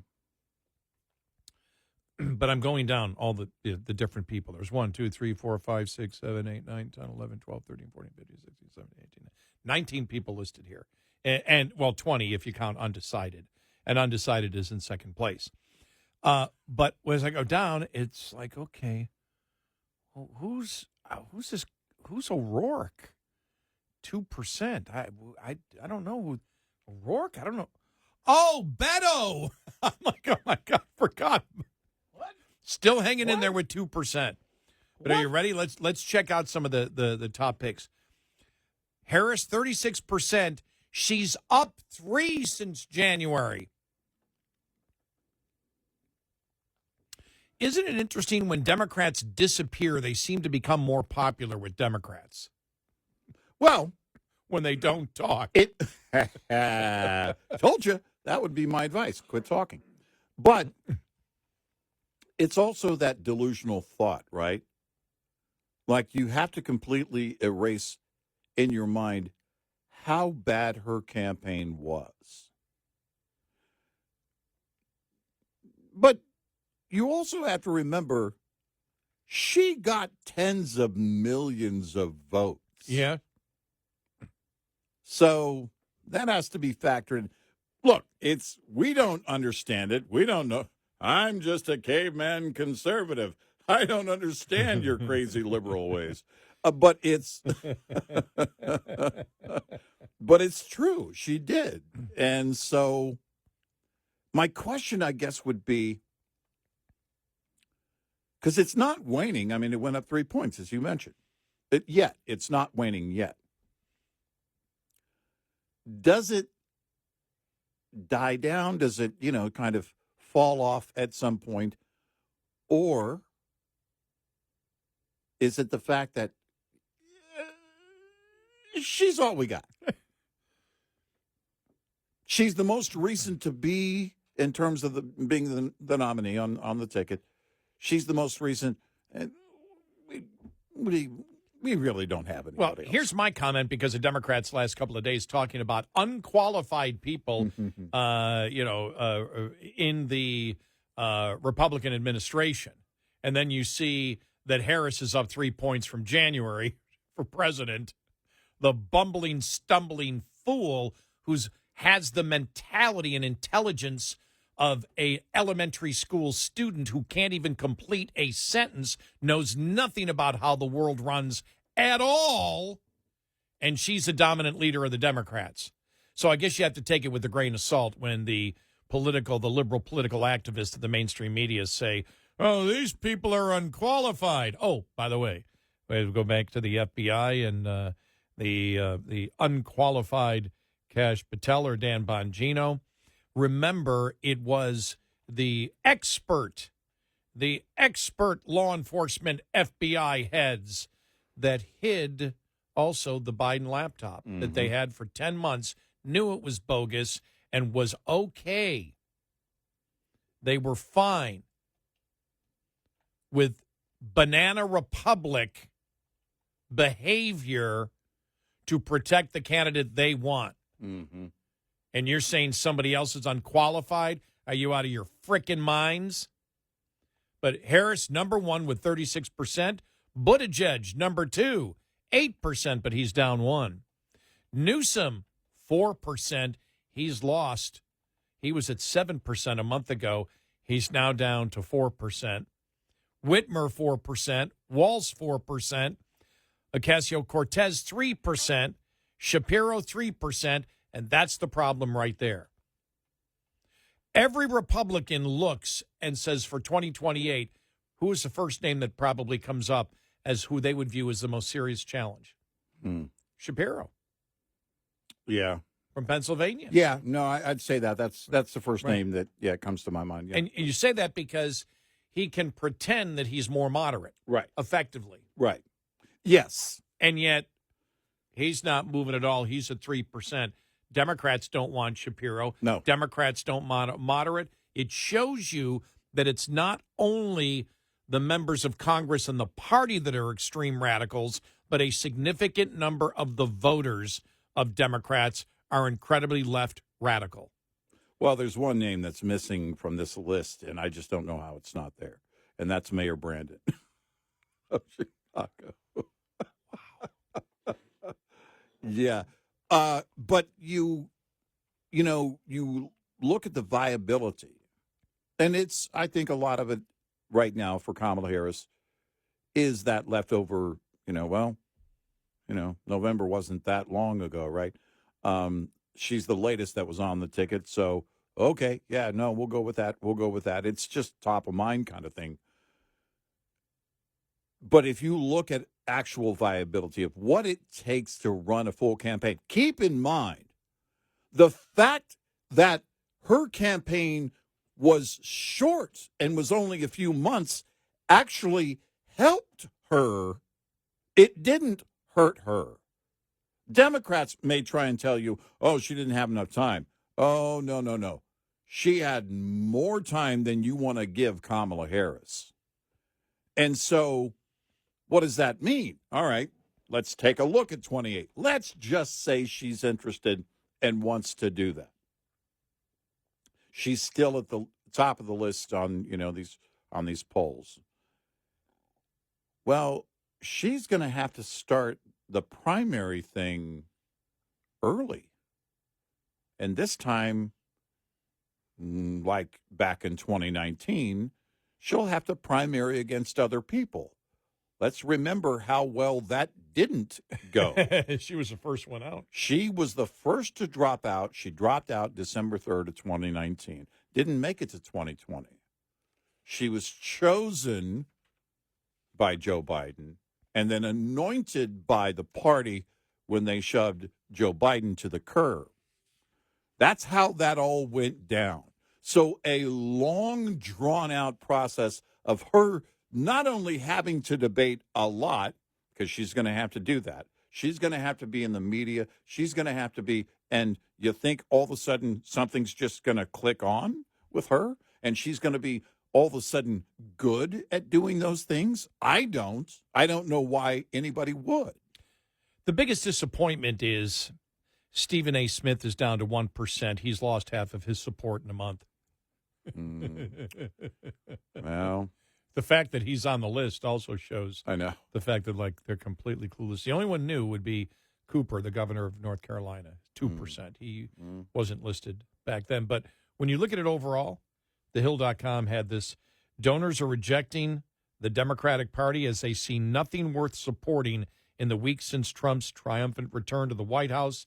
TheHill.com reports that the once reliable supporters are still angry about the election results, the amount of money spent for such a slim return, and uninspired by anything their side has put forward since. I'll be blunt here, said one major Democratic donor, told TheHill.com. And by the way, just so people know, and it's a source here, this is TheHill.com is not a conservative magazine. So. Right. I'll be blunt here. The Democratic Party is F-word terrible, plain and simple. One major Democratic donor told the outlet, in fact, it doesn't get much worse. They want us to spend money, and for what? For no message, no organization, no forward thinking. The thing that's clear to a lot of us is that the party never really learned its lesson in 2016. They worked off the same playbook and the same ineffective strategies, and to what end? Wow. Democratic strategist Steve Shale, who served as the director of the pro-Biden super PAC Unite the Country, attributed some of the donor reluctance to fatigue, which he says happens after every election. But Shale noted to The Hill, there is genuine frustration. I've talked to a number of donors who just don't have a lot of confidence after 2024 and want to see how people are thinking about issues differently. While it is common for fundraising to drop off in the immediacy of the presidential defeat and dial up again ahead of a midterm election, Democratic donors, strategists, and activists told the New York Times that they believe this time it is different.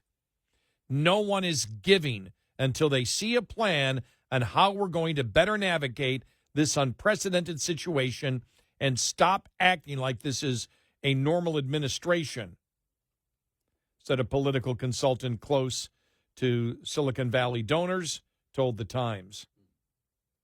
There remains some frustration among donors about the $1.5 billion the Harris campaign burned through in the failed race against Trump.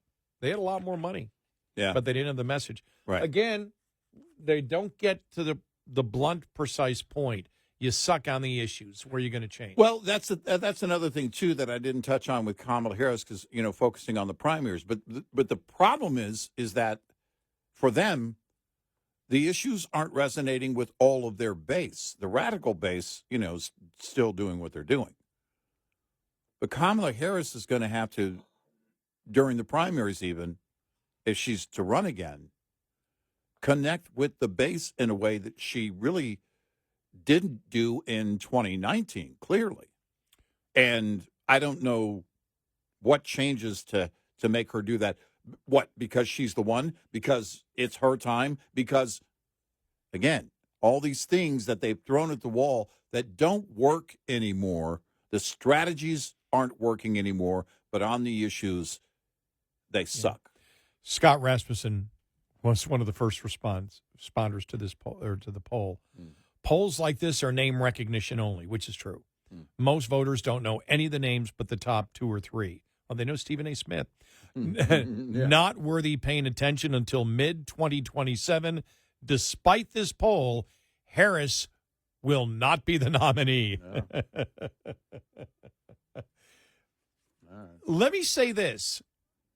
In normal times, I would agree with Scott. Right. This Democratic Party is so bonkers. Yeah. She could be. Yeah, she might be.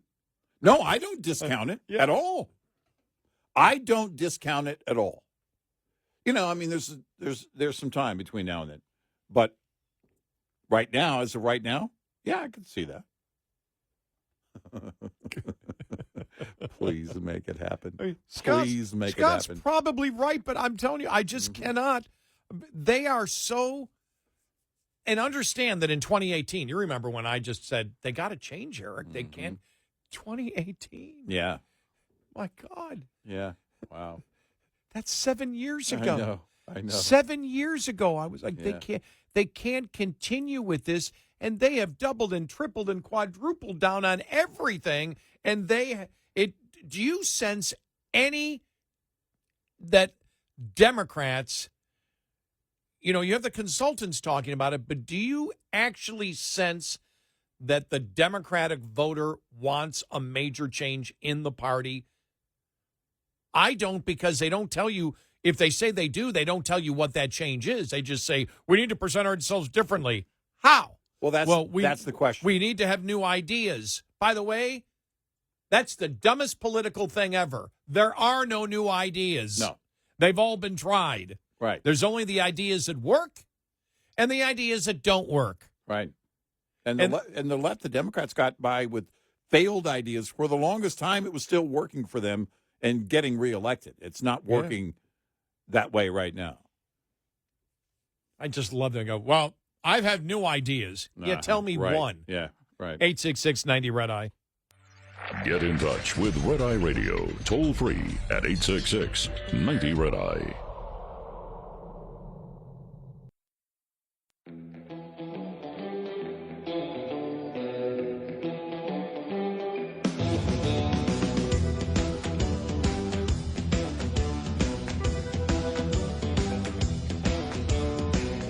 It's Red Eye Radio. He is Eric Harley, and I'm Gary McNamara. Good morning. Coming up, the NSA's secret sex chats. Christopher Rufo, who from City Journal. That's a great publication, by the way. Mm-hmm. He's the one that really tore apart critical race theory. In case people don't know who he is, he tore it apart. He's the one that really got to the heart of people understanding what critical race theory was about. Yeah. Of the public understanding. Yeah, it really is. But his story on intelligence officials maintained a chat room to discuss transgender surgery, sex, everything, you name it. We'll have that coming up.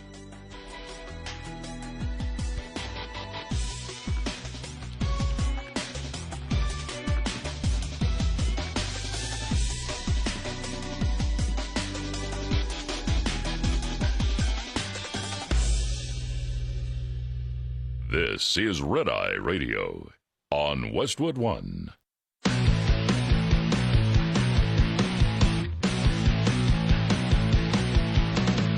Now, it's Red Eye Radio. Gary McNamara and Eric Harley talk about everything from politics to social issues and news of the day. Whether you're up late or you're just starting your day, welcome to the show.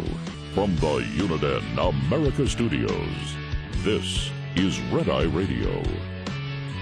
All across America and around the planet, he's Eric Harley, and I'm Gary McNamara. Good morning. Thank you for being here. Thank you. You know what's interesting is I was just going through X here, and not just today, but I mean over the last couple of days, the liberals are coming back in force. Mm-hmm. You know, they're coming back, and they're not doing well, but they're coming back. Right. Which is good. It's the same thing we said about Joy Reid. I wish she wasn't going, but the fact is they made I understand the business decision that they made. She's nuts, mm-hmm. but I think it's very important. We are total, complete free speechers here. We do not want to shut up the other side ever. Ever. Right. Why? Because at my age, I'm doing this show for entertainment purposes only. I wish to be entertained. It's all about us, people. Yes. Oh, saving the country? We're doomed. Others can do that. Others can do that. We have Pete Hegseth for that. Exactly. Bongino went out and got a real. Bongino went out and got a real job. Yeah, I was thinking. Yesterday I'm driving in my truck and I'm thinking, oh man, I looked so bad. Yesterday, a couple days ago, he was a colleague, and now he's deputy director of the FBI, and I'm thinking, oh man, he's doing something real. What have I done with my life? Yeah, it's just we don't. This is all. Listen, listeners, so-called listeners, program directors are waking up. What are they doing? This isn't about you. It's about us. It's about our own personal enjoyment. Well, speaking about all about us, they get that no tax thing on Social Security done yet? Yeah, exactly. That's all I care about. Clock is ticking. Come on, no tax on tips. You come after. That's right. Us old folks. Get in line. You for have our more Social Security. You have more time, unless you're a right. server who is also at 68 or whatever. But which might be the case for some. Overtime? Overtime. Is it overtime? Yeah. It's not overtime until the Germans bomb. No, yeah. You're not getting over. Listen to me. And by the way, now you'll have to report your tips.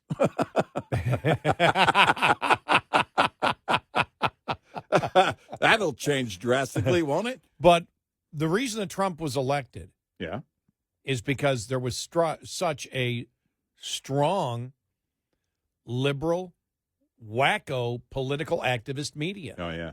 Yeah. It's why Republicans have rebounded. Mm-hmm. It's why when you look at all the issues, all the major issues, Republicans win in a landslide. Mm-hmm.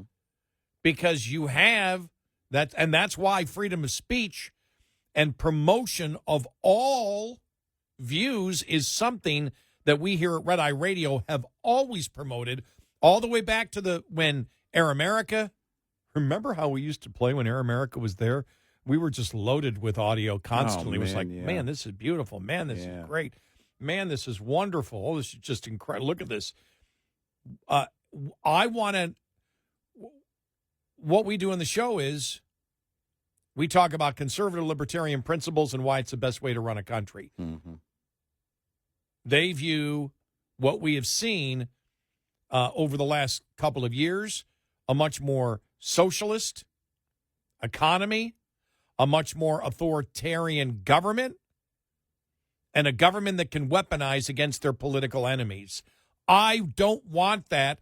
I don't want them to stop talking about how they want that. I don't want what we've had the last couple of weeks when they sit there and they scream and yell, Trump's trying to get rid of democracy. Mm-hmm. And how is that?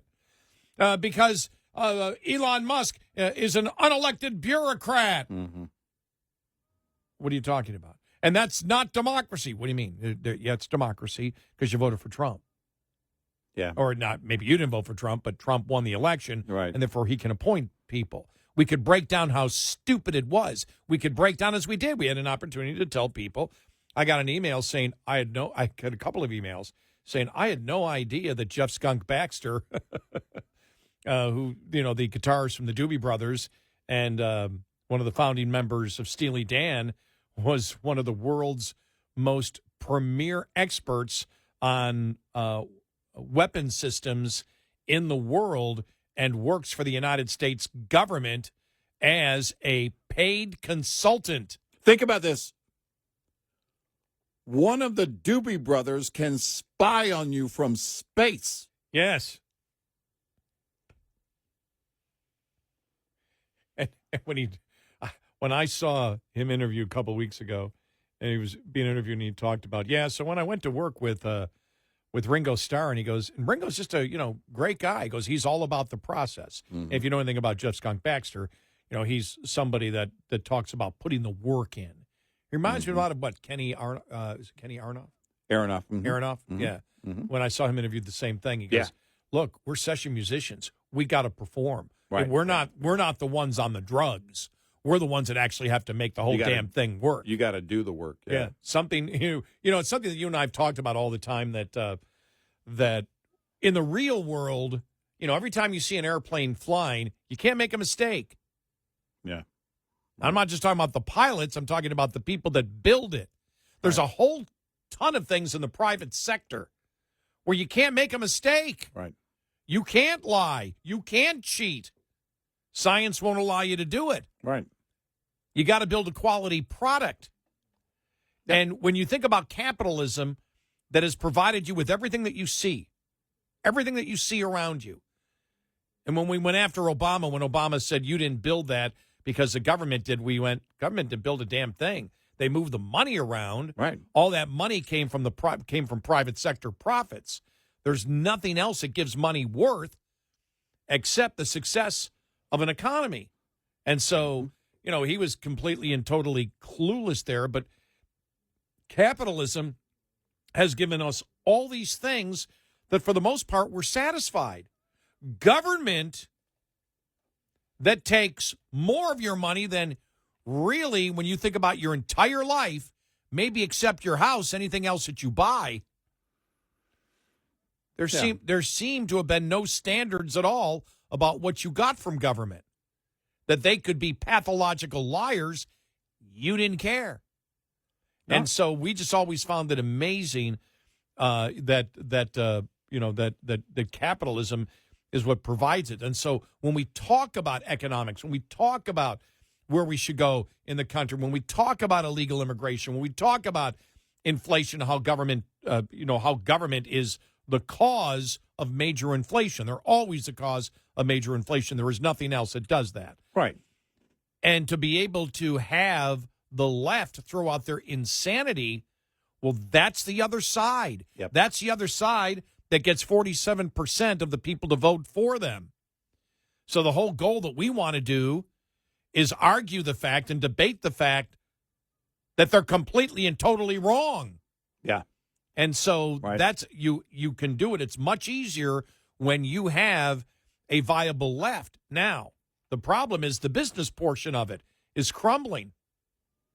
Now Trump is more trusted to protect democracy than the Democrats, who all they did for the last 4 years was promote that Donald Trump was a threat to democracy. Right. And they're still doing it now. Yep. And the public trusts Trump more than they do any Democrats. Right. Well, then you're losing big time. And I think when you look at the business model, when you look at the suits are up there saying, we gave it a try.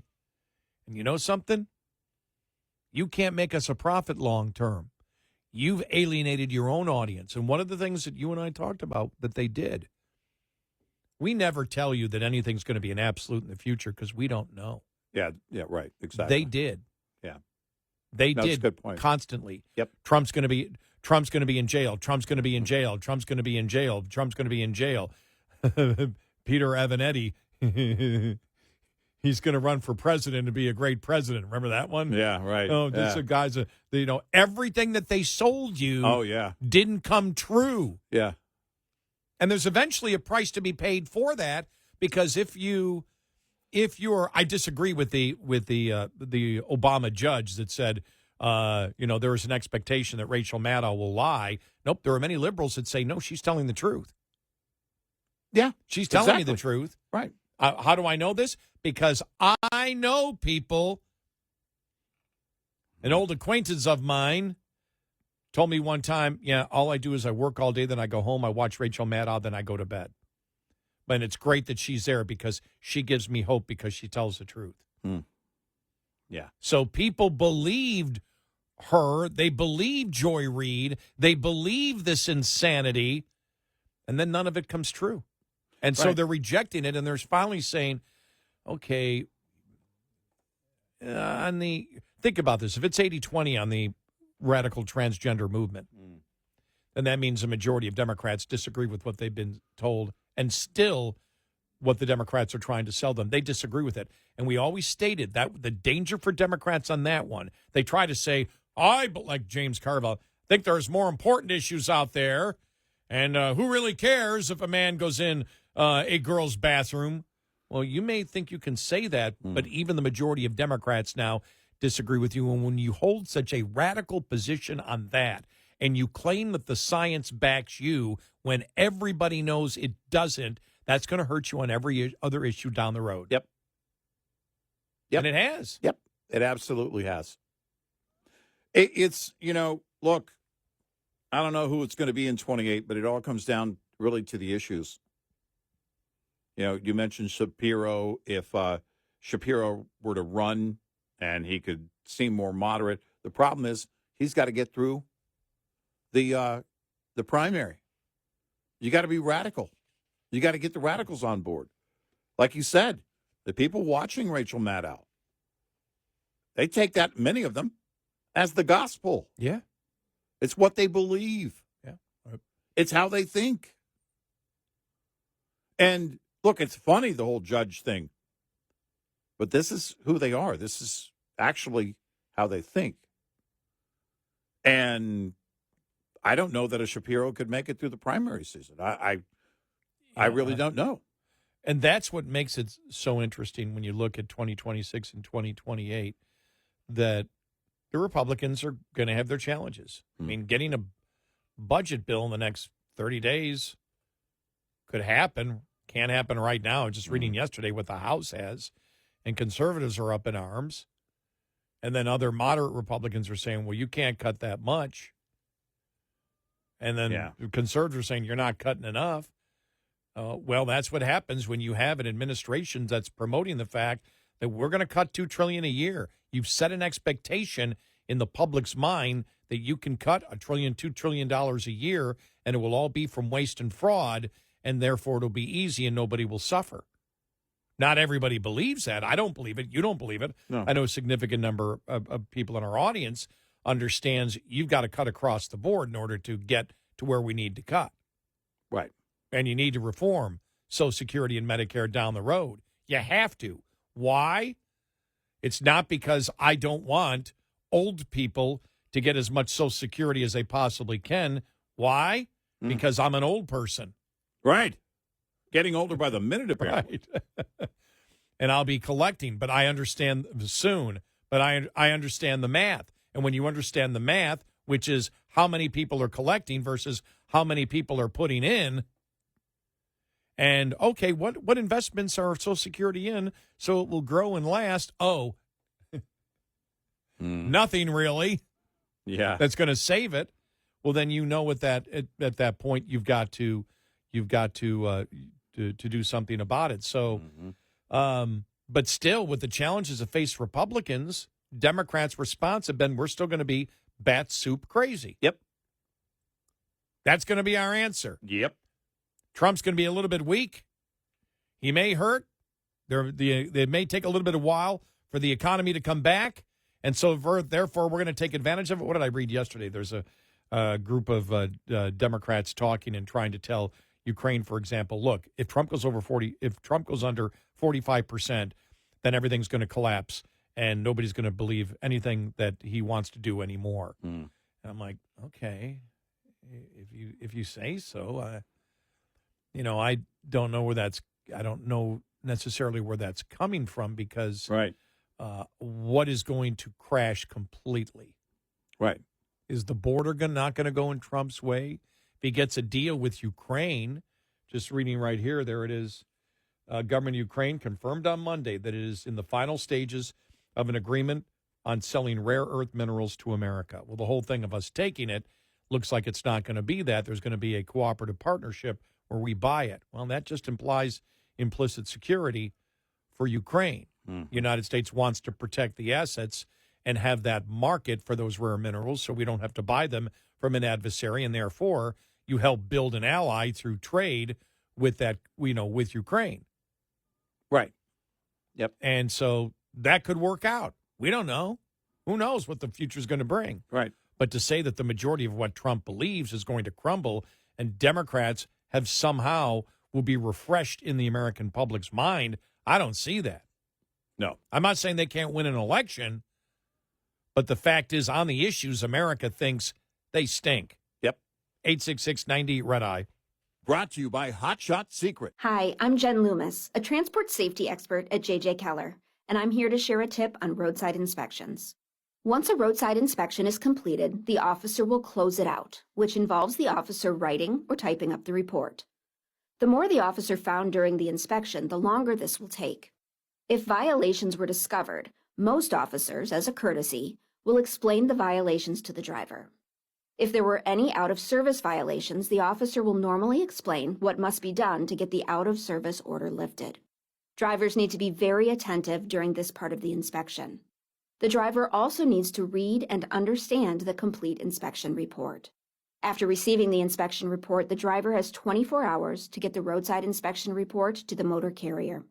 If the driver will not be returning to a company facility within the next 24 hours, the driver needs to know to get it on the way to you via email, mail, or fax within 24 hours. This tip was brought to you by J.J. Keller & Associates. Visit us at jjkeller.com. We'll be right back with more Red Eye Radio with Eric Harley and Gary McNamara.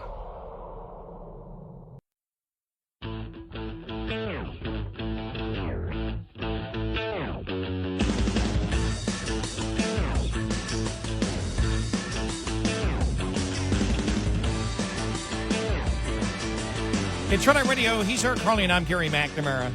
Just so you know, though, we're not too worried. I mean, we'd like to have Joy Reid still around promoting the insanity she does. But don't worry, we're not going to be running out of material anytime soon. I want to make that clear. Yeah, that's not going to happen. Yeah, we have enough. We, honestly, back in the day, 5 hours. You got a 5-hour show. How do you fill 5 hours? Now, the question today is, how do you get it all in? It's just nonstop. And there's plenty, even without Joy Reid. Yes, we're going to be okay. Well, we'll miss her. We may have shed a few tears. We're not going to have much. Well, then, you know something, though? Wait a minute. Maybe it could be to our advantage. Yeah, what's that? Olbermann became more crazy when he finally left MSNBC. He didn't speak as much. It wasn't every day. Yeah. But he became more of a nutcase when he left. Yeah. So maybe she feels restrained at MSNBC. And we'll do a podcast that we can tap into. Yeah. Just give me one moment here. Please, God, let that happen. Please, God, let that happen. Please, God, let that happen. Please, God. I don't ask for much. Just please let that happen. I don't ask for much. Just the Social Security tax thing and this. Right, exactly. Don't tax Social Security and do that by October 1st.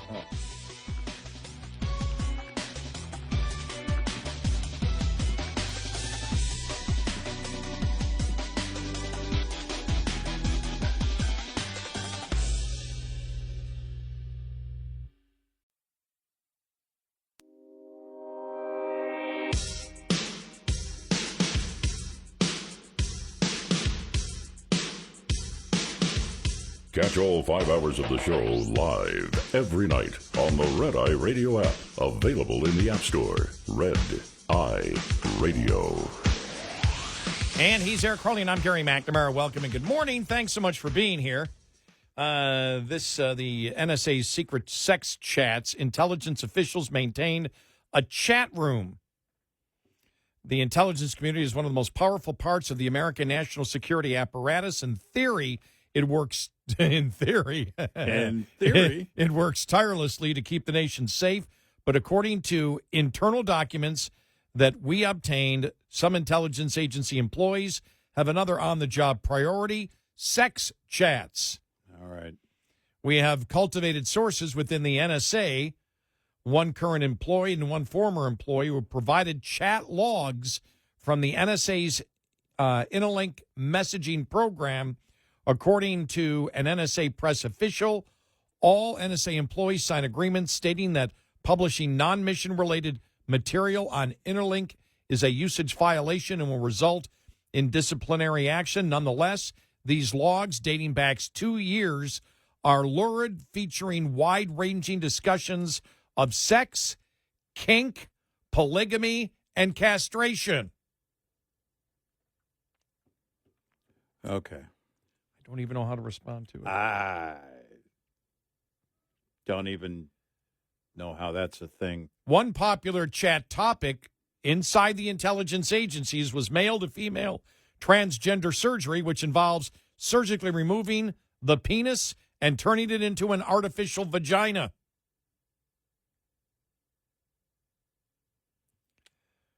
Wow. And I can't even get into the things that they're discussing there. I don't. It gets close to obscenity. Yeah, I think I'm good.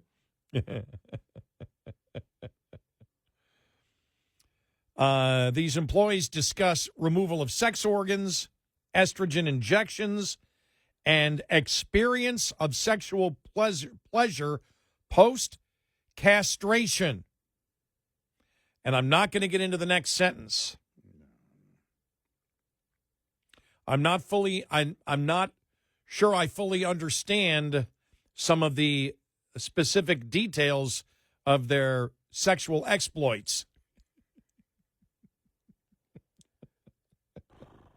I don't know that I want to understand. My brain right now is not going, hey, I'd like to learn more about that. What? Reading this stuff that I can't read on the air, reading this stuff has bothered me so much, I'm not going to order those Doug Flutie pills. Yeah, I don't think I'm going to. I don't. The revelations came at a moment of heightened scrutiny for the intelligence community. President Donald Trump, Defense Secretary Hegseth, and Director of National Intelligence Tulsi Gabbard have each made the case that the intelligence agencies have gone woke, prioritizing left-wing activism over national security. Yeah, these are the qualified people that were in there. Yeah. Because the Democrats are talking qualified individuals. Right. Like a defense secretary that disappears for 3 days and doesn't tell anybody, or a defense secretary that tells the entire world that the United States believes that the top military national security challenge we have is climate change. Mm-hmm. Those type of qualified individuals. And whoever these pervs are. Mm-hmm. Wow. The continuation of this story here. Activists within the agency used LGBTQ plus employee resource groups to turn their kinks and pathologies into official work duties. Never thought I'd say that on the air, that sentence. Yeah. According to current NSA employee, these groups spent all day recruiting activists and holding meetings with titles such as privilege, ally awareness, pride, and transgender community inclusion. They did so with the full support of NSA leadership, which declared that DEI was, quote, not only mission critical, but mission imperative, end of quote. These are from these qualified individuals in the NSA. Yes. In this case, diversity was not a byword for racialism, but rather a euphemism for sex talk.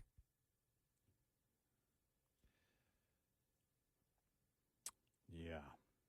Okay, then. Well, here it is. When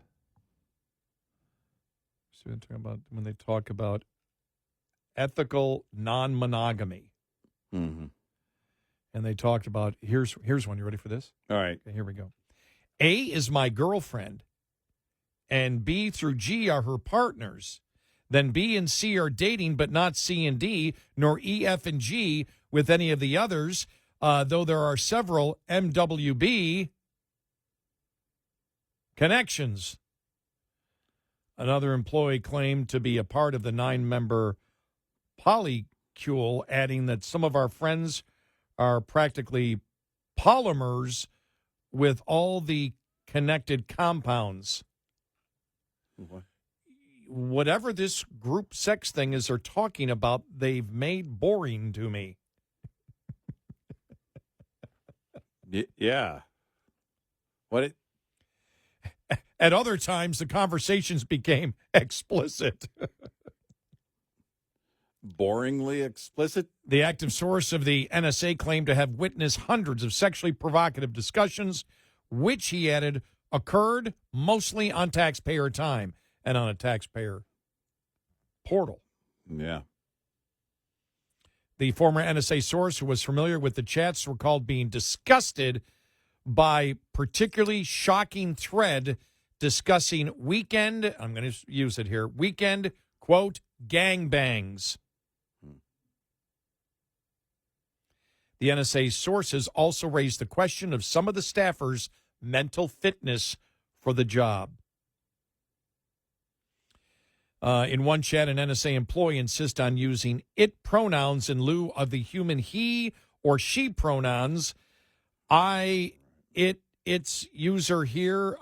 Good God. While I understand we can make some people uncomfortable, keep in mind that the dehumanizing aspect either A, doesn't apply, or B, is a positive effect when we are requesting it. A commentator who disagreed was quickly dismissed by employees of the NSA and CIA, who claimed that refusing to use its pronouns amounted to erasing a transgender identity.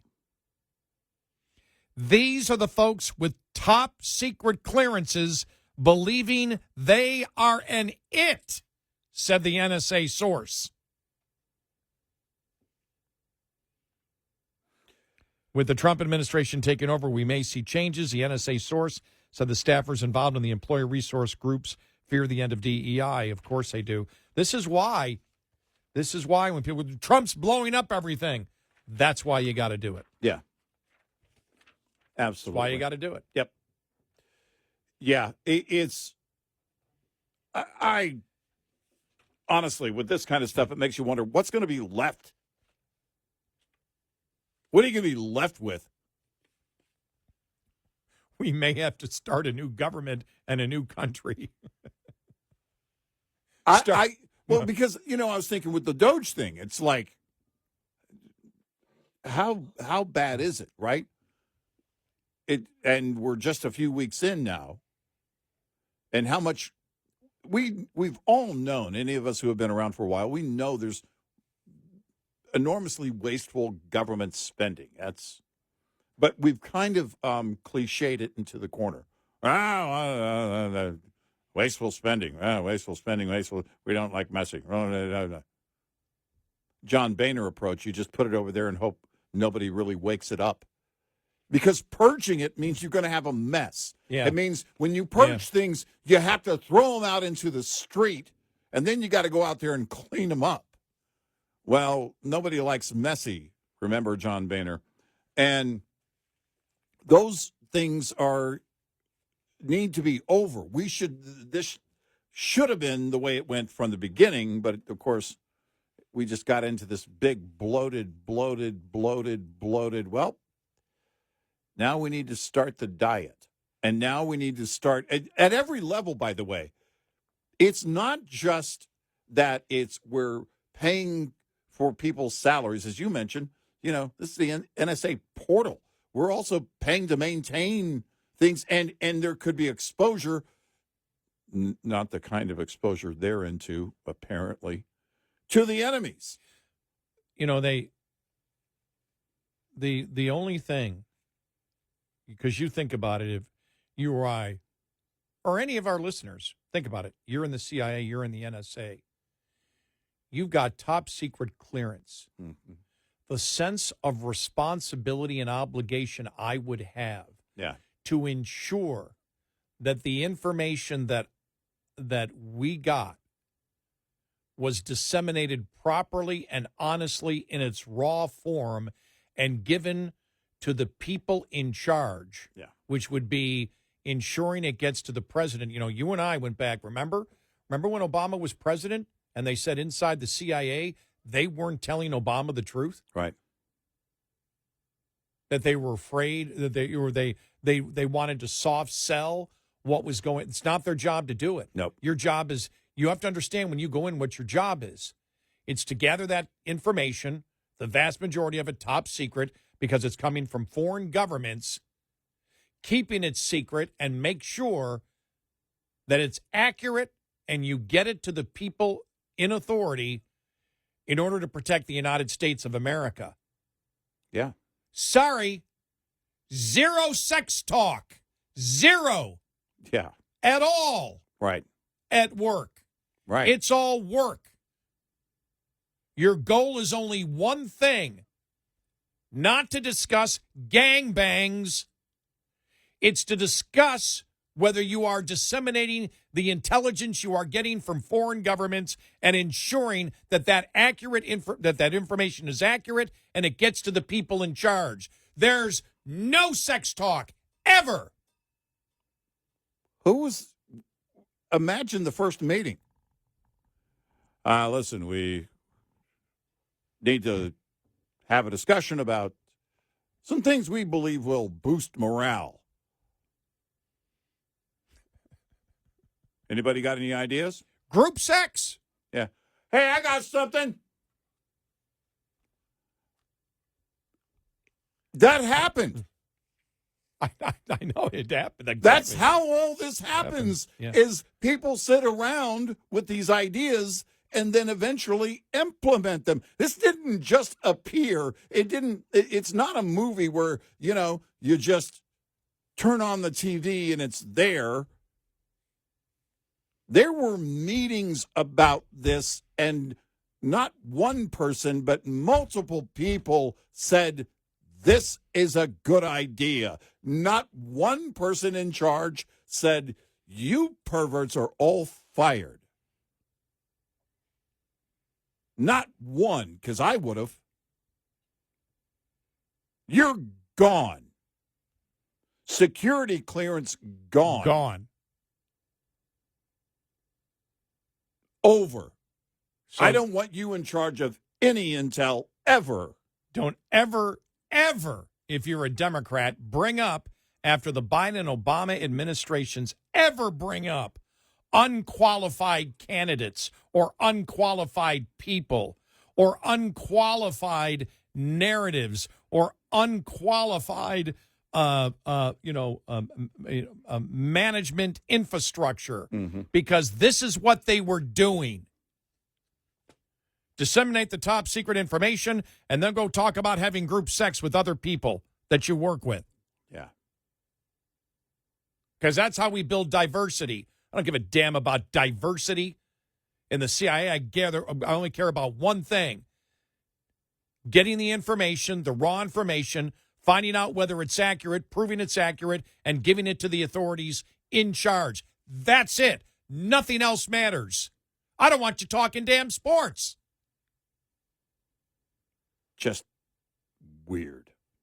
Just grotesque. Isn't it? Just bizarre. It really is. Okay, you can talk sports. 866-90-RED-EYE. Coming up, more with Gary McNamara and Eric Harley. It's Red Eye Radio.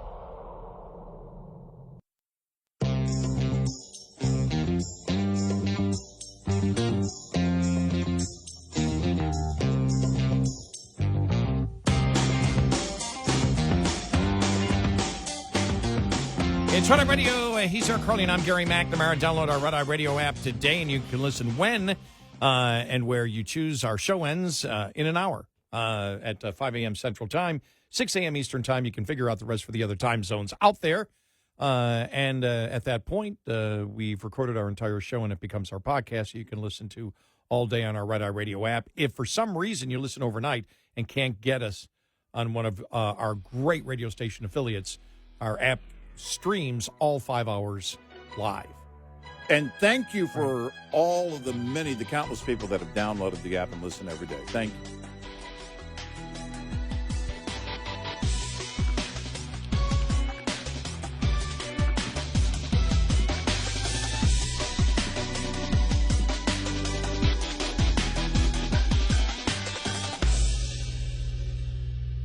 This is Red Eye Radio on Westwood One.